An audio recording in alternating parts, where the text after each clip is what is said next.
దేవుని పరిశుద్ధ నామానికి స్తోత్రాలు.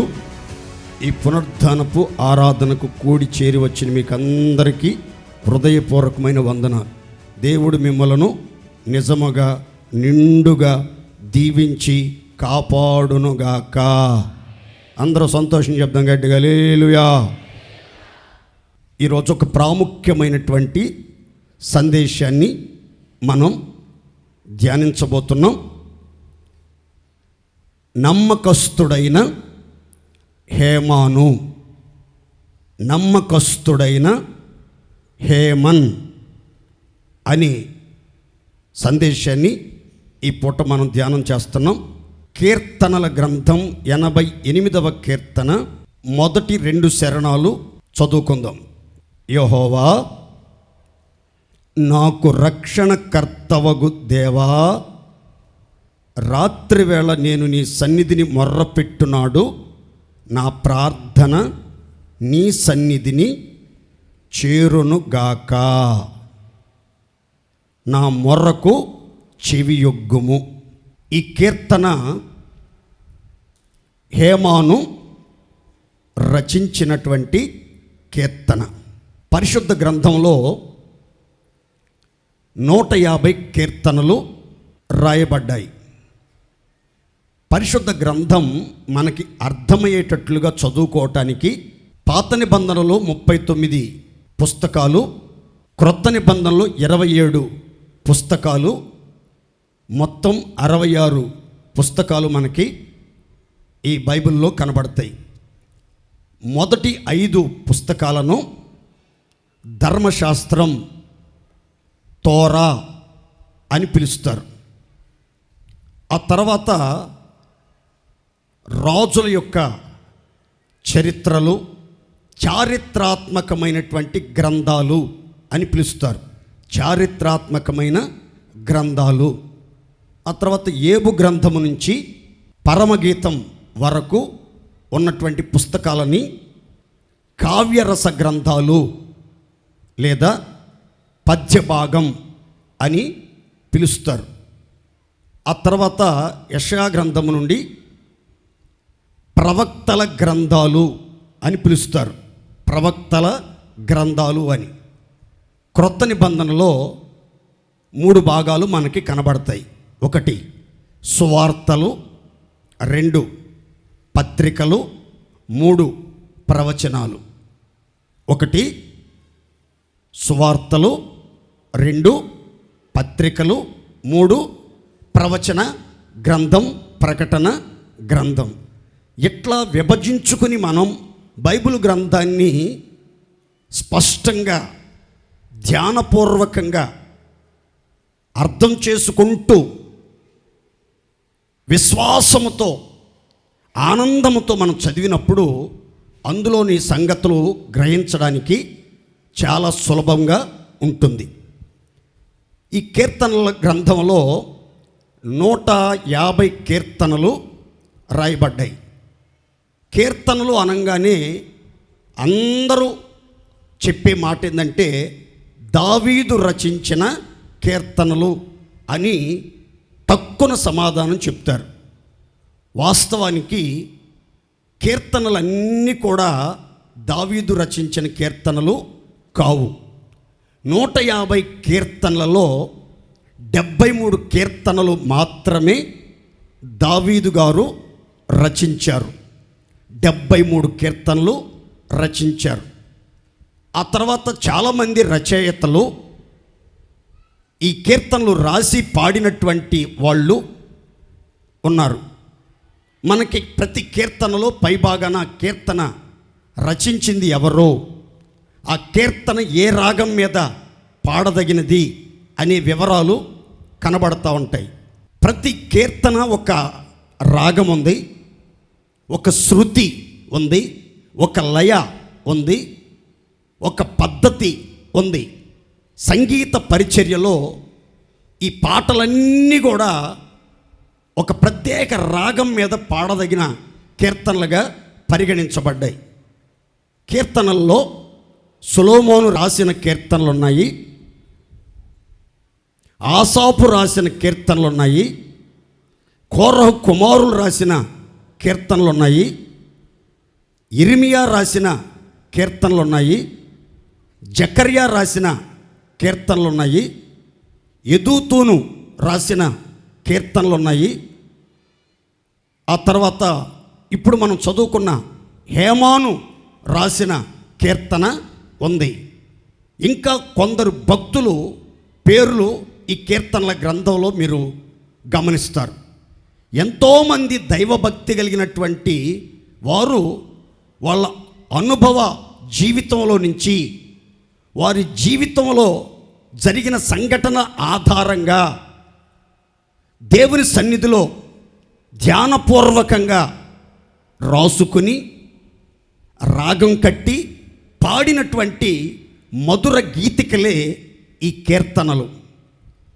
ఈ కీర్తనలు మనం చదువుతూ ఉన్నప్పుడు ఈ కీర్తనలు మనలో ఒక గొప్ప ధైర్యాన్ని నింపుతాయి. భయపడుతున్నటువంటి వారికి భయాన్ని తొలగించి ధైర్యాన్ని నింపుతాయి కీర్తనలు.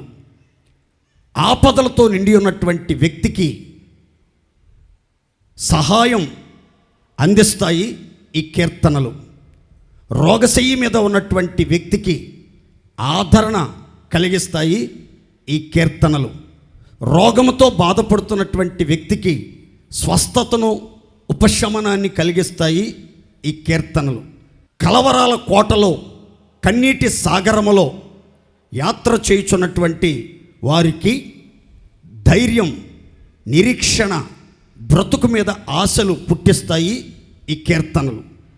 కీర్తనలు మన విశ్వాసాన్ని బలపరుస్తాయి, దేవుని చిత్తాన్ని గుర్తు చేస్తాయి, దేవుని గొప్పతనాన్ని, దేవుని ఔన్నత్యాన్ని, దేవుని బలాన్ని, దేవుని శౌర్యమును, దేవుని పరాక్రమాన్ని మనకి బోధిస్తాయి. మన హృదయాలు దేవుని తట్టు తిప్పబడటానికి ఈ కీర్తనలు మనకు ఎంతగానో సహకరిస్తాయి. కీర్తనలన్నీ కూడా వాళ్ళు రాసినప్పుడు అవి పాటలండి. ఒక ప్రత్యేక రాగముతో పాడుకొనదగిన పాటలు. మనకి ఆ రాగాలు రాక మనం ఏం చేస్తున్నామంటే వాటిని చదువుకుంటున్నాం. కొన్ని వివరాలు మీతో చెప్తాను, చూడండి. అందరూ శ్రద్ధగా ఆలకించండి. పరిశుద్ధ గ్రంథంలో కొన్ని కీర్తనలు ఏ రాగాల మీద పాడారు అనే వివరాలు చెప్తాను, చూడండి. 8వ కీర్తన, 81వ కీర్తన, 84వ కీర్తన గిత్తీతు రాగమును బట్టి పాడదగినవి. గిత్తీతు రాగము మీద పాడదగిన కీర్తనలు 8, 81, 84. ఇంకా కొన్ని కీర్తనలు ఉన్నాయి, మీరు తర్వాత స్టడీ చేయండి. 9వ కీర్తన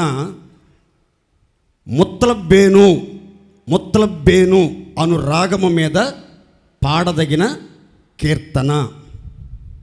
80వ కీర్తన షో సన్నీం యెదూత్ అను రాగము మీద పాడదగిన కీర్తన.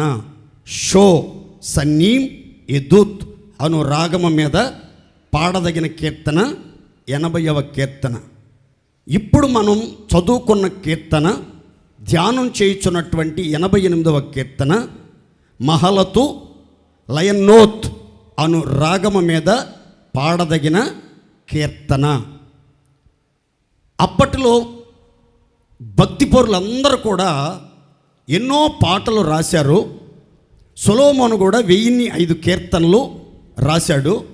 ఆ కీర్తనలన్నిటికీ ప్రత్యేకమైనటువంటి రాగాలు, చక్కని స్వరాలు అమర్చి, చక్కని సంగీతంతో, వాయిద్యాలతో, తంతి సితారలతో, పిల్లన గ్రోవులతో, మృదంగములతో, పలు విధములైనటువంటి సంగీత సామాగ్రితో దేవుణ్ణి ఆరాధించి మహిమపరిచినట్లుగా లేఖనంలో మనం గమనిస్తాం. అలాగే ప్రస్తుతం సంగీతంలో ఎక్కువగా ఉపయోగించే కొన్ని రాగాలు, వాటి వివరాలు అవుట్లైన్ చెప్తాను, గమనించండి. మాయా మాళవ గౌళ, కర్ణాటక సంగీతం నేర్చుకునేటప్పుడు మొదటిగా పాడే సరళ స్వరాలు ఈ రాగంలోనే ఉంటాయి. 2, మోహన రాగం, చాలా మధురమైన రాగం, చాలా స్వీట్గా ఉంటుంది ఈ రాగం. 3, ఆనంద భైరవి రాగం. ఇవి భాషాంగ రాగాలు. వీటిలో మాతృక రాగములో లేని అన్యస్వరాలు వచ్చి చేరతాయి.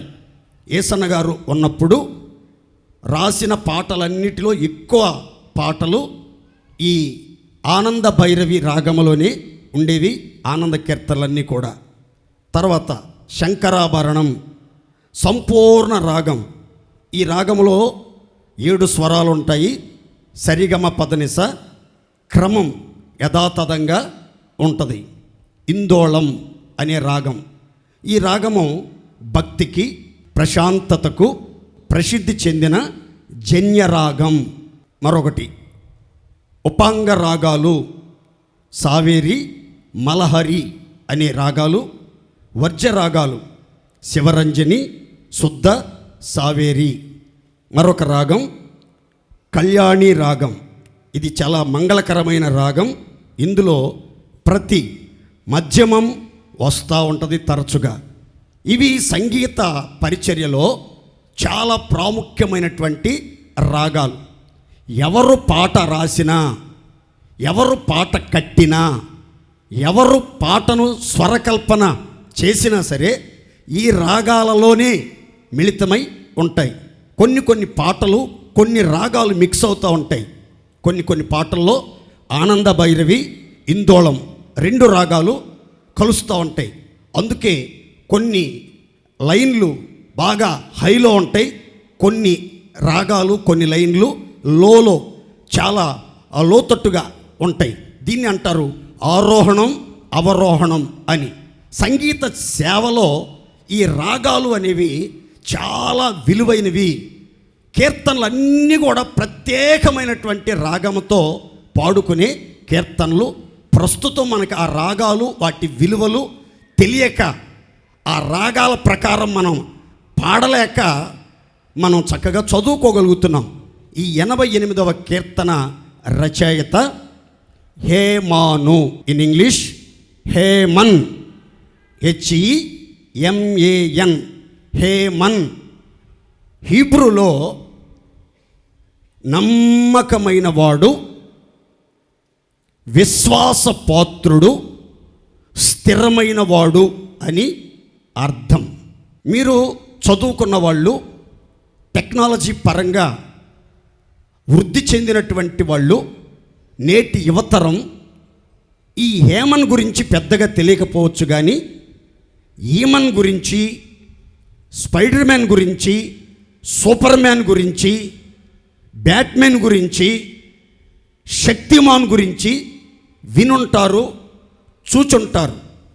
వాళ్ళు చాలా బలవంతులుగా ఉండటం, వారికి అసాధారణమైన శక్తులు కలిగి ఉండటం, వారు ఆపదలో ఉన్న వాళ్ళని ఆదుకోవటం, వారు ప్రమాదాల్లో ఉన్నటువంటి వారిని ఉద్ధరించడం, సాహస కార్యాలు జరిగించడం, ఉన్నత స్థలాలకు ఎగిరిపోవటం, ఇలాంటి అసాధారణమైన కార్యాలు చేస్తూ ఉంటారు. వీళ్ళందరూ కూడా కల్పితమైన పాత్రలే కానీ వాస్తవమైనటువంటి వ్యక్తులు, చరిత్రలో ఉన్నటువంటి వ్యక్తులు మాత్రం కాదు. ఆ మధ్య ఒక పిల్లవాడు స్పైడర్ మ్యాన్ గురించి విని, స్పైడర్ మ్యాన్ చేసే విచిత్రాలు, వింతలు చూచి, స్పైడర్ మ్యాన్ నన్ను కూడా రక్షిస్తాడు, శక్తిమాన్ నా కోసం కూడా దిగొస్తాడు అనుకుని 5 అంతస్తుల బిల్డింగ్ నుంచి దూకాడు. శక్తిమాన్ రాలా, పిల్లోడు చచ్చిపోయాడు. కాబట్టి ఇలాంటి పిచ్చి పిచ్చి చేష్టలు చాలామంది తెలియక, అజ్ఞానంతో, అమాయకత్వంతో చేస్తూ ఉంటారు, బలైపోతూ ఉంటారు.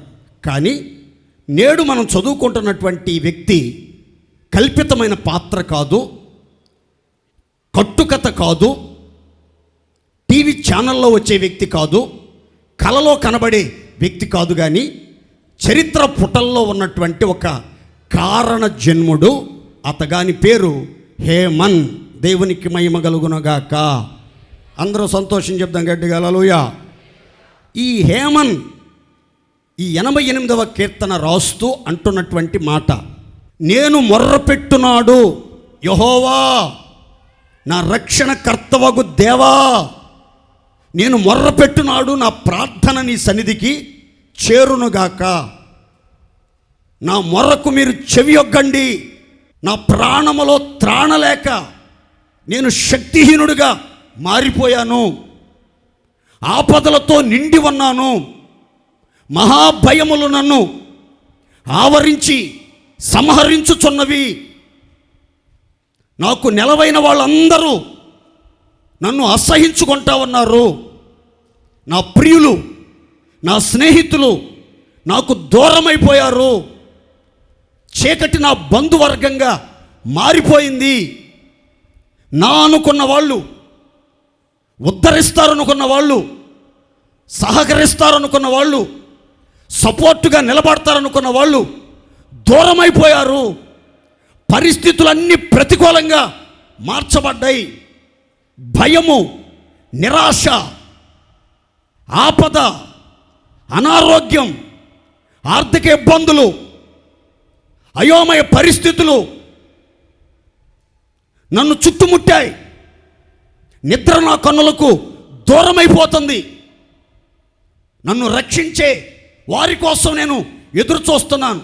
ఎటు చూచినా భక్షకులే కనబడుతున్నారు కానీ రక్షకులు కానరావటం లేదు. ఇలాంటి ప్రతికూల వాతావరణంలో నాకు రక్షణకర్తవు, నా కాపరివి, నా సంరక్షకుడవు, నన్ను బలపరచువాడవు, నా పక్షంగా నిలుచువాడవు, నా ఆపదలన్నిటినీ తొలగించువాడవు నీవేనని నీ సముఖములో నేను మొరలిడుచున్నాను.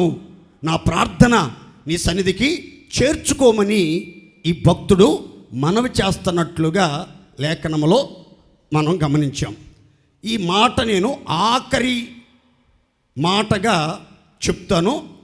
ప్రార్థన అనేది ఆఖరి మాటగా, ఎలాంటి పరిస్థితుల్లో ప్రార్థనలో అతడు నిలకడగా ఉన్నాడు, నమ్మకంగా ఉన్నాడు, ఎలాంటి ప్రార్థన పోరాటం చేశాడు, ఎంత ప్రార్థనా జీవితం కలిగి ఉన్నాడు అనే వివరాలు నేను ఆఖరిగా చెప్తాను. ఈ హేమన్ గురించి ఒక 7 ప్రాముఖ్యమైనటువంటి సంగతులు క్లుప్తంగా చెప్తాను. హేమన్ అనే మాటకి అర్థం నమ్మకమైన వాడు, ఫెయిత్ఫుల్, స్థిరమైన వాడు, విశ్వసనీయుడు అని అర్థం. హేమన్ యొక్క తాత సమూయేలు, హేమన్ యొక్క తండ్రి ఏవేలు. ఈ భక్తిగల కుటుంబంలో పుట్టినటువంటి హేమన్ నమ్మకస్తుడు అని అర్థం వచ్చే పేరు పెట్టబడింది. పుట్టిన నాట నుంచి దేవుని సన్నిధికి చేరేంత వరకు, పితరుల యొద్దకు చేర్చబడేంత వరకు హేమన్ అన్ని విషయాలలో నమ్మకమైన వానిగా జీవించాడు. దేవుని సన్నిధిలో నమ్మకస్తుడిగా నడుచుకున్నాడు. దేవుని వాక్యం అంటుంది, మనము నమ్మదగిన వారము కాకపోయినప్పటికీ దేవుడు మాత్రం అన్ని విషయాలలో నమ్మదగిన వాడు. దేవుని దివ్య స్వభావం నమ్మదగిన దేవుడు.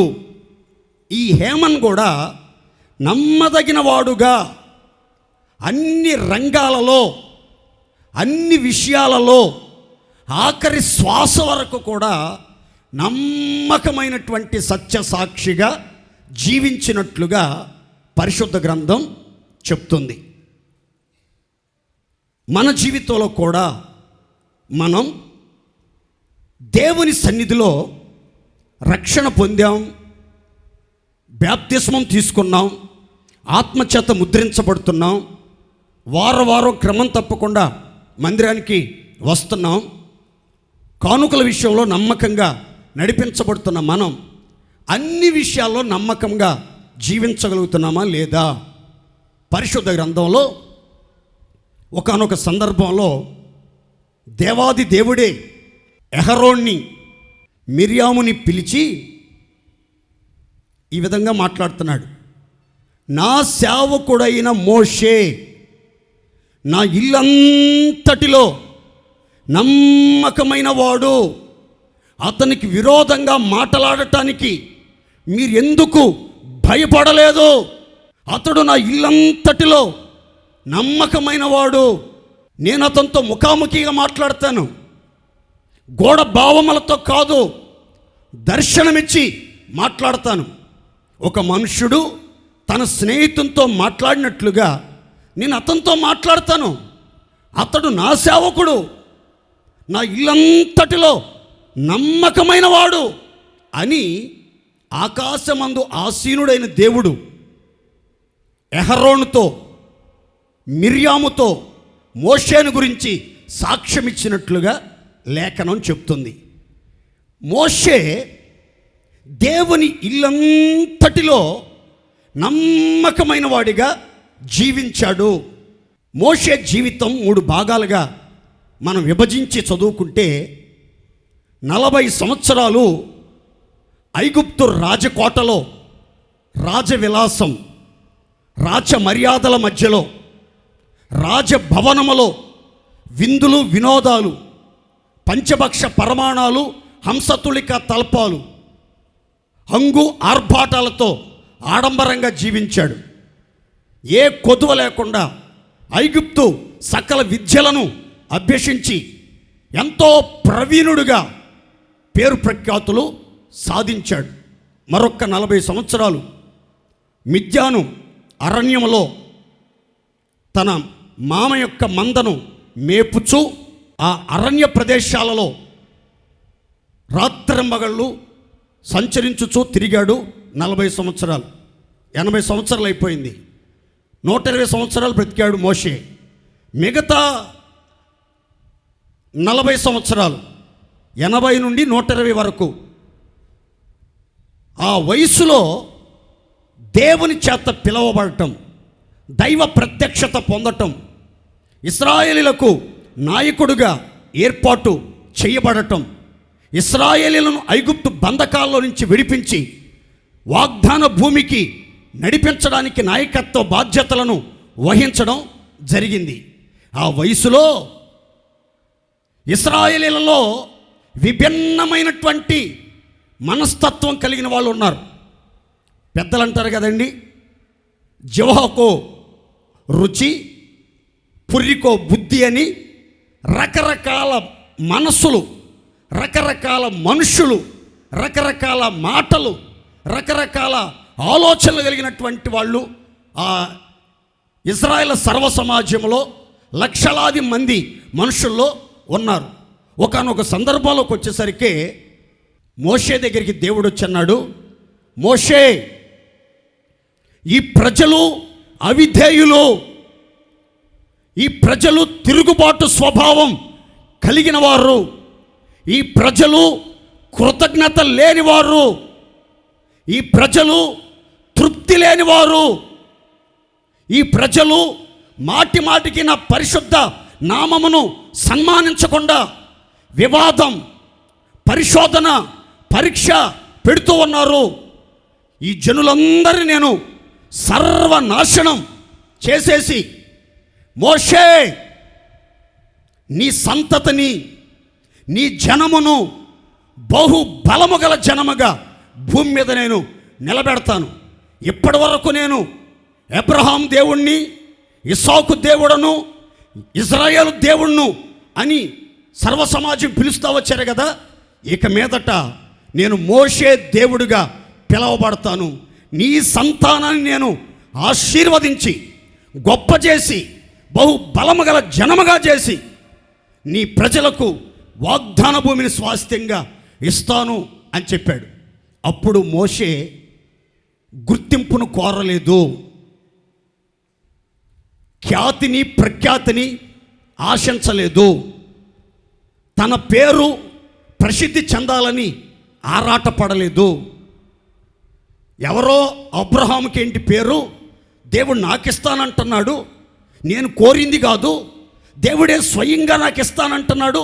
ఎలాంటి అవకాశం, ఛాన్సు మరలా వచ్చిద్దో రాదో అని, సరే ప్రభువా నువ్వు సమస్తం ఎరిగిన దేవుడివి, నీ మనసుకు తోచినట్లుగా చెయ్యండి, నేను కూడా భరించలేకపోతున్నాను ఈ మూర్ఖ జనాన్ని, మాటి మాటికి తిరుగుబాటు, మాటి మాటికి అవిధేయత, మాటి మాటికి కలహాలు, మాటి మాటికి పోరాటాలు ఎంతకాలం అని భరించగలనయ్యా, నేను మనిషినే కదయ్యా, నాకు పెద్ద వయసు వచ్చింది కదయ్యా అని అనలేదండి. ఏమన్నాడు తెలుసా అండి? వద్దయ్యా అట్లా చేయబాకు, వారి దేవుడు వారిని అరణ్యంలో తీసుకెళ్ళి చంపేశాడు, ఆయన దేవుడేనంటరా అని అందరూ నీ నామాన్ని దూషిస్తారు, నీ మహిమను చిన్నచూపు చూస్తారు, వారిని ఈ ఒక్కసారి క్షమించయ్యా, వారిని మన్నించయ్యా, వారిని అర్థం చేసుకోండి అయ్యా అని దేవుని కోపాన్ని చల్లార్చడానికి మోషే దేవుని సముఖములో అడ్డుపడి దేవుని కోపాగ్ని చల్లార్చి ఇశ్రాయేలీయులను కాపాడినట్లుగా చరిత్రలో రాయబడింది. ప్రియమైన దేవుని బిడ్డలారా, దేవుని యొక్క పరిచర్యలో పెద్ద వయసు వచ్చినటువంటి వ్యక్తి, 120 సంవత్సరాల వయసులో, 80 నుంచి 120 సంవత్సరాల మధ్య వయసులో ఉన్నటువంటి వ్యక్తి ఎన్ని పిచ్చి చేష్టలు చేస్తున్నా, ఎకిలి చేష్టలు చేస్తున్నా, వెర్రి వేషాలు వేస్తున్నా సరే అందరిని సహించి, అందరినీ భరించి, అందరినీ అర్థం చేసుకుని, అందరినీ పోషించి, అందరికీ ఆలోచన చెప్పి, అందరినీ నిమ్మలపరిచి, అందరినీ వాగ్దాన భూమికి నడిపించి ఆ బాధ్యతలు చేపట్టే ఆ ప్రక్రియలో దేవుని ఇల్లంతటిలో కూడా మోషే ఎలా జీవించాడు అని అంటే దైవ దృష్టికి నమ్మకమైన వాడిగా జీవించాడు. దేవుని స్తోత్రం చెప్పండి గట్టిగా, సంతోషం చెప్దాం గట్టిగా, హల్లెలూయా. సాధారణంగా 65-70 సంవత్సరాలు వయసు దాటిందనుకోండి, చేతస్థ చేష్టలు చేస్తూ ఉంటారు ఎక్కువగా. ముసలోళ్ళు కదండి, వయసు మీద పడిన తర్వాత చేతస్థం ఎక్కువైద్ది. వాళ్ళు ఎలా ప్రవర్తిస్తారో, ఎలా మాట్లాడతారో వాళ్ళకి అర్థమవుతుందో అర్థం కాదో తెలియదు. పెద్దరికంలో పేదరికం వచ్చినట్లుగా ప్రవర్తిస్తూ ఉంటారు, మర్యాద లేకుండా ప్రవర్తిస్తూ ఉంటారు. కొన్ని సంఘాల్లో చూడండి, సంఘ పెద్దలుగా నియమించబడినటువంటి వారు, పెద్ద వయసు ఉన్నటువంటి వాళ్ళు కొన్ని బాధ్యత కలిగినటువంటి పనుల్లో, పరిచర్యల్లో నియమించబడి ఉంటారా, విశ్వాసుల్ని ఎట్టంటే అట మాట్లాడుతూ ఉంటారు, ఎట్టంటే అట ప్రవర్తిస్తూ ఉంటారు. వీళ్ళు సంపాదించిన వాళ్ళు కాదు, వీళ్ళు రక్షించి మందిరాన్ని నడిపించిన వాళ్ళు కాదు, వాళ్ళ విలువ తెలియదు. వాళ్ళు పెద్ద పెద్ద ఆఫీసర్లు అండి, వాళ్ళు పిహెచ్డీలు చేసిన వాళ్ళు, ప్రొఫెసర్లు, ఉన్నత ఉద్యోగాల్లో ఉన్నటువంటి వాళ్ళు. ఆడంబరంగా కాకుండా ఆత్మీయంగా, ఆసక్తిగా దేవుని సందుకు వచ్చి దేవుణ్ణి ఆరాధించడానికి వస్తే వారి పట్ల వికృతంగా ప్రవర్తించడం, కోపాన్ని ప్రదర్శించడం, వస్తే రండి లేకపోతే పొండి అన్నట్లుగా వారి ఎడల కఠినంగా వ్యవహరించడం చేస్తూ ఉంటారు. మోషే 80 నుంచి 120 సంవత్సరాల మధ్యలో కూడా అలా ఎప్పుడూ ప్రవర్తించలేదండి, ఎవరితో ప్రవర్తించలేదండి. దేవుని ఇల్లంతటిలో కూడా నమ్మకమైన వాడిగా జీవించాడు. దేవుని స్తోత్రం చెప్పండి గట్టిగా. ఈరోజు మీకు అందరికీ 3 టీలు ఇవ్వాలని ఆశపడుతున్నాను. దేవునికి మహిమ కలుగును గాక. ఇప్పుడు ఏం టీలు ఇస్తాడు పాస్టర్ గారు? అల్లం టీ ఇస్తాడా, గ్రీన్ టీ ఇస్తాడా, మసాలా టీ ఇస్తాడా అని ఆలోచిస్తున్నారేమో. నేను ఇచ్చే టీలు 3 టీలు వివరంగా చెప్తాను, జాగ్రత్తగా గమనించండి. మొదటి టీ, టైం విషయంలో నమ్మకంగా ఉండాలి. 2, టాలెంట్స్ విషయంలో నమ్మకంగా జీవించాలి. 3, ట్రెజర్, దేవుడు మీకు ఇచ్చిన ధననిధి విషయంలో, నిధి విషయంలో నమ్మకంగా జీవించాలి. ఈ 3 టీలు మీరు కలిగి దేవుని సముఖములో ఈ 3 విషయాల్లో నమ్మకస్తులుగా నడుచుకోవాలి. దేవుడు మీకు ఇచ్చిన సమయంలో మీరు నమ్మకంగా జీవిస్తున్నారా? ఓసన్న భీమవరం ప్రార్థనా మందిరంలో ఆరాధన ప్రతి ఆదివారం ఉదయం 9 గంటలకి అని నిర్ణయించబడినప్పుడు, నిర్ణయించబడిన సమయానికి దేవుని సన్నిధికి నమ్మకంగా రాగలుగుతున్నారా? లేకపోతే దేవుడు నిర్ణయించిన సమయంలో నమ్మకంగా జీవించలేకపోతున్నారా? దేవుడు మీకు ఇచ్చిన రోజులో 24 గంటలు, మహా నిద్రపోతే 6 గంటలు, ఎక్కువ నిద్రపోతే 8 గంటలు, ఇక అంతకుమించి నిద్రపోలేరు. నిద్రపోయినా కానీ పక్కటెముకల నొప్పులు వచ్చేస్తాయి, ఒళ్ళు నొప్పులు వచ్చేస్తాయి. కాబట్టి మిగతా సమయం ఒక 8 గంటలు మీరు పనికి వెళ్ళినా, ఒక 2 గంటలు మీరు వంట పని, ఇంటి పని, కాలకృత్యాలు తీర్చుకున్నా, కనీసం 2.5 గంటలైనా, కనీసం గంట సేపు అయినా దేవుని సన్నిధిలో నమ్మకంగా ప్రార్థనలో గడుపుతున్నారా? వాక్య ధ్యానంలో గడుపుతున్నారా? దేవుని స్తుతించడంలో గడుపుతున్నారా? దేవునితో సహవాసం చేయటంలో నమ్మకస్తులుగా నడిపించబడుతున్నారా? లేకపోతే సమయాన్ని దుర్వినియోగం చేసుకొని దేవుడు నీకు ఇచ్చిన సమయమును నమ్మకంగా దేవునితో గడపక, దేవుని సన్నిధిలో హెచ్చించక, కాలాన్ని వృధా చేసుకుని జీవితంలో అసంతృప్తితో, ఆవేదనతో, అనాలోచనతో నడిపించబడుతున్నారో ఒక్కసారి ఆలోచించండి. ఏదైనా తిరిగి వస్తుందేమో కానీ కాలం మాత్రం మరలా తిరిగి రాదు. కాలం తిరిగి రాదు.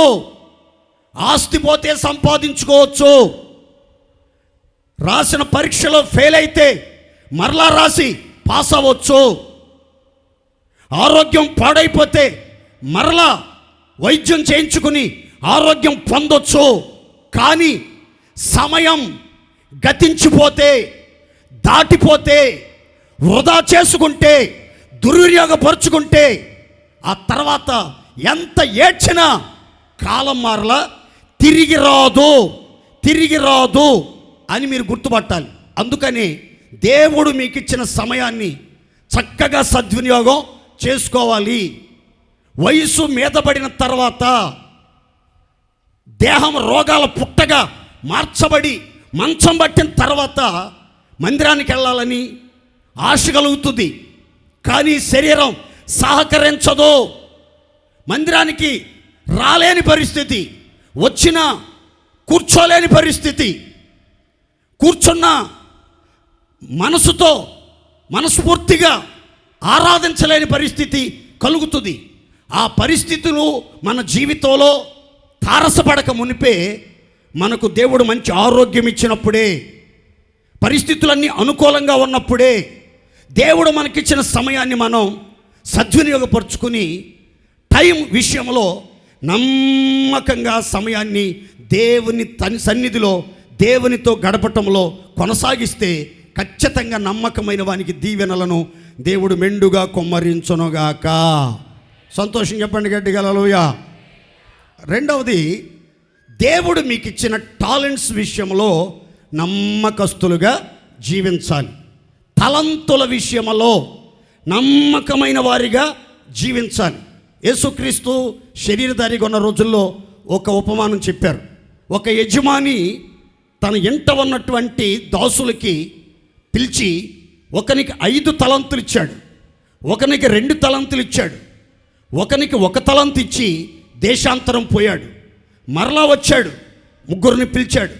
5 తలంతులు ఇచ్చిన వాడు వచ్చి 5కు మరొక 5 తలంతులు, 10 తలంతులు తీసుకొచ్చి యజమానికి ఇచ్చాడు. బలా నమ్మకమైన మంచి దాసుడా, కొంచెంలో నమ్మకంగా ఉన్నావు, నీ యజమాని సంతోషంలో పాలు పొందమన్నాడు. 2వ వాడు వచ్చాడు, అయ్యగారు నాకు మీరు 2 తలంతులు ఇచ్చారు, నేను మరొక 2 తలంతులు అదనంగా సంపాదించాను, ఇవిగో 4 తలంతులు అని చెప్పాడు. అతను చూచిన యజమాని, బలా నమ్మకమైన మంచి దాసుడా, కొంచెంలో నమ్మకంగా ఉన్నావు, యజమాని సంతోషంలో పాలు పొందమన్నాడు. మరొకడు వచ్చాడు. వాడు గురించి బైబిల్ చెప్తుంది, సోమరి అయిన చెడ్డ దాసుడు. వాడొచ్చన్నాడు, బాబు నువ్వు విత్తని చోట కోయవాడవు, దాయిన చోట నుంచి కూడా లాక్కోవాలని చూసే వ్యక్తివి. అందుకని నీ మనసెరిగి నీవిచ్చిన ఒక్క తలంతుని నేను భూమి తవ్వి పాతి పెట్టాను. ఇదిగో నీవిచ్చిన ఒక్క తలంతు నీవే తీసుకో అన్నాడు. అప్పుడు ఆ యజమాని అన్నాడు, సోమరివైన చెడ్డదాసుడా, వీని కాళ్ళు చేతులు కట్టి వెలపడి చీకట్లోనికి పడయండి అన్నట్లుగా లేఖనంలో మనం గమనిస్తాం. దేవుడు మీలో ఒక్కొక్కరికి ఒక్కొక్క తలంతు ఇచ్చాడు. ఒక్కొక్కరికి ఒక ఉన్నతమైన ఉద్యోగం, మరికొందరికి వ్యాపారం, మరికొందరికి జీవనోపాధిలో ఒక ప్రత్యేకమైన చేతి పని, మరికొందరికి వాహనాలు, కొందరికి ప్రైవేట్ సెక్టార్లో ఉన్నతమైనటువంటి ఉద్యోగాలు, మంచి శాలరీతో కూడిన ఉద్యోగాలు ఇచ్చాడు. విస్తారమైన రాబడి ఇచ్చాడు. మరికొందరికి చక్కగా పాటలు పాడగలిగిన సామర్థ్యం, మరికొంతమందికి చక్కగా పరిచర్య చేయగలిగిన ఓపిక దేవుడిచ్చాడు. మరికొంతమందికి గంటల తరబడి మందిరములో మోకాళ్ళుని ఉపవాసముండి కన్నీళ్లు రాల్చి ప్రార్థన చేసే తలంతు ఇచ్చాడు. మీకు దేవుడిచ్చిన తలంతుల విషయంలో నమ్మకంగా జీవించగలుగుతున్నారా, లేకపోతే అపనమ్మకస్తులుగా నడుచుకుంటున్నారా, అన్యాయస్తులుగా నడుచుకుంటున్నారా, మోసగాళ్ళుగా ప్రవర్తిస్తున్నారా? దేవుడు మీకు ఇచ్చిన కుటుంబం విషయంలో నమ్మకంగా ఉంటున్నారా? ఉద్యోగం విషయంలో అప్పగించిన విధులను నమ్మకంగా నిర్వహించగలుగుతున్నారా? మీకొచ్చే రాబడి విషయంలో నమ్మకంగా జీవించగలుగుతున్నారా? మీ పిల్లలను నమ్మకంగా భక్తితో క్రమశిక్షణతో పెంచగలుగుతున్నారా? మీకు ఇచ్చిన పరిచర్య నమ్మకంగా యథార్థంగా శక్తి లోపం లేకుండా చేయగలుగుతున్నారా? మీకు ఇచ్చిన ప్రార్థన ఆత్మని ఆధారం చేసుకొని సంఘక్షేమం కొరకు, నశించిపోయే ఆత్మల కొరకు మీ ఆత్మీయ జీవితం పదిలంగా పవిత్రంగా కాపాడబడినట్లుగా ప్రార్థనలో విసుగుపోకుండా, వేసారిపోకుండా, విశ్వాసముతో పట్టుదలతో ప్రార్థన చేయగలుగుతున్నారా లేదా? ఒక్కసారి ఆగి ఆలోచించండి. దేవుడు మీకు ఇచ్చిన తలంతుల విషయంలో నమ్మకంగా జీవిస్తున్నారా లేదా? 3, ట్రెజర్, ధననిధి విషయంలో నమ్మకస్తులుగా నడుచుకుంటున్నారా లేదా? దేవుడు మీకు విస్తారమైనటువంటి ధనం, ధాన్యం సమృద్ధిగా ఇచ్చాడు, ఘనత మెండుగా ఇచ్చాడు. మరి మీకు ఇచ్చిన ధనం విషయంలో నమ్మకస్తులుగా జీవిస్తున్నారా? యథార్థంగా జీవిస్తున్నారా? దేవుడు మీకు ఇచ్చిన ధనాన్ని సద్వినియోగం చేసుకుని సక్రమంగా ఖర్చు పెట్టగలుగుతున్నారా? పొదుపు చేయగలుగుతున్నారా? భద్రం చేయగలుగుతున్నారా? మీ పిల్లలకి ఆత్మీయ వారసత్వంగా కొంత సొమ్ము కూడబెట్టి అప్పగించగలుగుతున్నారా? లేకపోతే మీరు సంపాదించిన సంపాదన అంతా మీరే తిని ఆరగించి ఆనందించి తలగబోసుకుని విచ్చలవిడిగా ఖర్చు పెట్టేసి విచ్చలవిడిగా జీవించి దేవుని సొమ్మంతా దుర్వినియోగం చేసేస్తా ఉన్నారా? ఒక్కసారి ఆగి ఆలోచించండి. నీకు దేవుడిచ్చిన ధనం విషయంలో, సంపాదన విషయంలో, రాబడి విషయంలో నీవు సంపాదిస్తున్నావు. ఉద్యోగం చేసి, వ్యాపారం చేసి, వ్యవసాయం చేసి, చేతి పనులు చేసి, కష్టపడి రెక్కలు ముక్కలు చేసుకుని డ్యూటీలు ఓటీలు చేసి సంపాదించి ఆ కష్టార్జితములో, ఆ రాబడి విషయంలో నమ్మకంగా నడిపించబడుతున్నారా? అపనమ్మకస్తులుగా జీవిస్తున్నారా? మీ చేతికి వచ్చిన సంపాదన విషయంలో మీరు ఎలా ఉంటున్నారు? దేవునికి ఒక నిధి ఉంది, దానిలో జమ చేయటం మీ విధి. దేవుని నిధిని దాచుకోకూడదు. దేవుని నిధిని దాచుకున్నా అత్యంత ప్రమాదకరం. కాబట్టి దేవుని పిల్లలైనటువంటి వాళ్ళు ట్రెజర్ విషయంలో నమ్మకస్తులుగా, టాలెంట్స్ విషయంలో నమ్మకస్తులుగా, టైం విషయంలో నమ్మకస్తులుగా నడిపించబడాలి. దేవునికి మహిమ కలుగునుగాక. అందరం చెప్పండి గట్టిగా హల్లెలూయా. బబులోను సామ్రాజ్యంలో 120 మంది అధిపతులను నియమించారు, 3 ప్రధానులను నియమించారు. వారిలో ముఖ్యుడు దానియేలు. ఈ దానియేలు చెప్పాడు, ఈ 120 మంది అధిపతులు రాజునకు నష్టం కలగకుండా ఉండేటట్లుగా, ఖజానాకు లూటీ పడకుండా ఉండేటట్లుగా,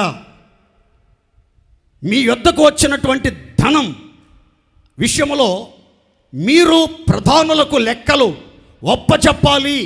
రాజుగారికి నష్టం కలగకుండా, రాజ్యానికి నష్టం కలగకుండా, ఆర్థిక సంక్షోభం వాటిల్లకుండా ఉండాలంటే అని చెప్పాడు. ఆ అధిపతులకి కొంత బాధ కలిగింది దానియేలు మీద. దానియేలుని అల్లరిపాలు చేయాలి, దానియేలుని రెడ్ హ్యాండెడ్గా పట్టుకోవాలి, అతడు నమ్మకస్తుడు కాదని రుజువు చేయాలి, అతను ఆ ఉన్నతమైన స్థాయికి అర్హుడు కాదని అందరి మధ్యలో వెల్లడిపరచాలి అని దానియేలులో ఏదైనా తప్పు కానీ, ఏదైనా లోపం కానీ, ఏదైనా నేరం కానీ దొరుకుతుందేమో అని నిఘా పెట్టి చాలా విషయాల్లో అతన్ని పరిశోధించి, పరీక్షించి, పరిశీలనగా గమనిస్తూ వచ్చారంటండి. కానీ బైబిల్ చెప్తుంది, దానియేలు నమ్మకస్తుడైన వాడై ఉండి ఏ నేరమైనను, ఏ తప్పైనను, ఏ లోపమైనను లేకుండా అన్ని విషయాలలో నమ్మకస్తుడుగా జీవించాడు. దేవునికే మహిమ కలుగునుగాక. అందరం చెప్తాం గట్టిగా హల్లెలూయా.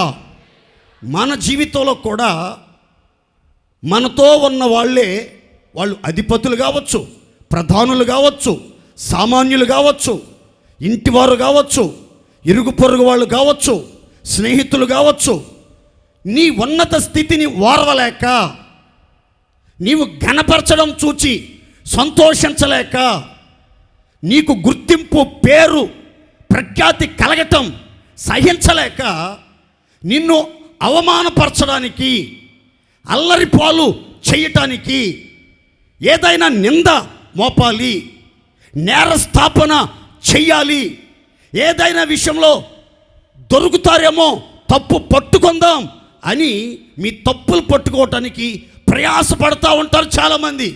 కానీ విచిత్రం ఏంటంటే, దైవభక్తి కలిగినటువంటి దేవుని పిల్లలు, పరిశుద్ధులైన దేవుని ప్రియులు, నిర్దోషులైన దైవ భక్తుల జీవితాల్లో వాళ్ళు దేవుని దృష్టికి ఎల్లప్పుడూ కూడా ఎలా జీవిస్తారంటే, అన్ని విషయాలలో దేవుని ఇల్లంతటిలో, రాజ్యం అంతటిలో, తమ జీవితం అంతటిలో దైవ దృష్టికి నమ్మకస్తులుగా జీవిస్తారు. దేవునికే మహిమ కలుగునుగాక.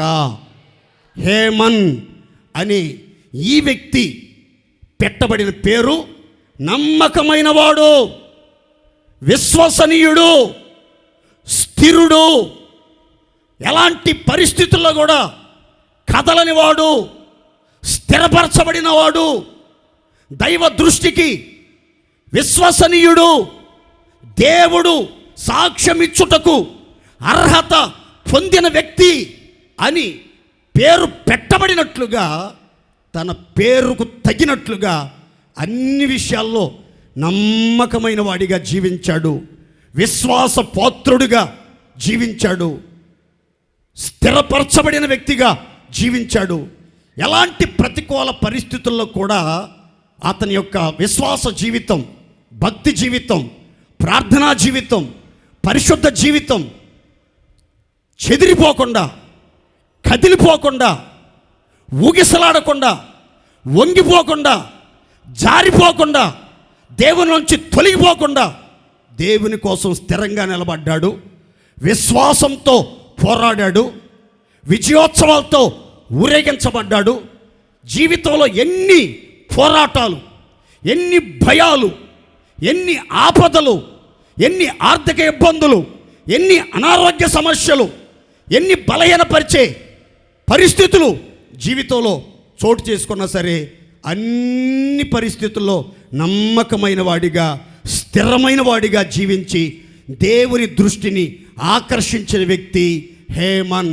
దేవునికి మహిమ కలుగునగాక. గట్టిగా చెప్దామండి హల్లెలూయా.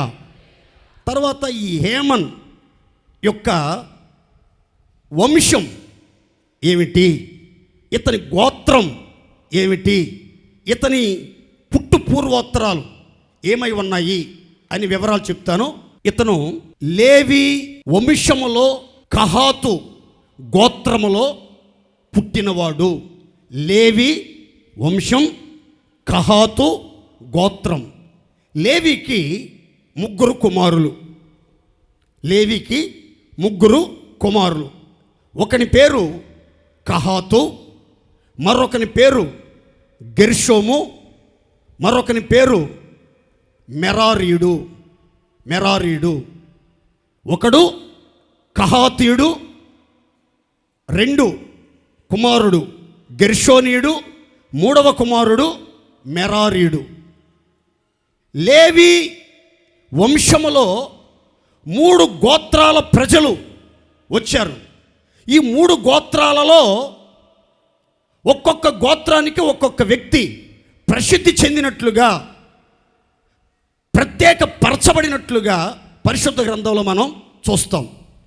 కహాతీయులలో హేమన్, గెర్షోనీయులలో ఆసాపు, మెరారీయులలో ఎదూతూను లేదా ఏతాను అనే వ్యక్తులు ప్రధాన గాయకులుగా, ఆరాధన విభాగములో దేవుణ్ణి ఆరాధించే విషయంలో క్వైర్ డైరెక్టర్స్గా నియమించబడినట్లుగా, వర్షిప్ లీడర్లుగా ప్రత్యేకించబడినట్లుగా పరిశుద్ధ గ్రంథం చెప్తుంది. ఇంకా వివరంగా చెప్తాను, జాగ్రత్తగా వినండి. ఈ యొక్క హేమన్ లేవి వంశానికి చెందినవాడు, కహాతు గోత్రానికి సంబంధించిన వ్యక్తి. ఈ యొక్క హేమన్ తాత పేరు, హేమన్ యొక్క తాతగారి పేరు సమూయేలు. అందరూ ఒకసారి నోరితే చెప్పండి గట్టిగా. అన్న కుమారుడైనటువంటి సమూయేలు. ఈ యొక్క హేమన్ తండ్రి పేరు ఏవేలు. ఒక్కసారి నోరితే చెప్తారా గట్టిగా? ఏవేలు. ఈ యొక్క హేమన్ వంశం గుర్తుపెట్టుకోవాలి మీరంతా, లేవి వంశం. ఒక్కసారి నోరితే చెప్పండి గట్టిగా. లేవి అంటే అర్థం ఏంటంటే హత్తుకొనినవాడు అని అర్థం. దేవునిని హత్తుకొనినవాడు. దేవుణ్ణి హత్తుకొన్న వంశములో, దేవునికి సమీపంగా జీవించిన వంశములో, దేవుడు తన స్వాస్థ్యముగా ఏర్పరచుకున్న వంశములో జన్మించినటువంటి వ్యక్తి. అయితే ఇతడు పుట్టిన తర్వాత సమూయేలు, ఏవేలు కలిసి ఇతనికి పేరు పెట్టారు హేమన్ అని. ఈ హేమన్ ఎదుగుతూ ఉన్నాడు. వాళ్ళ తాతను చూస్తున్నాడు.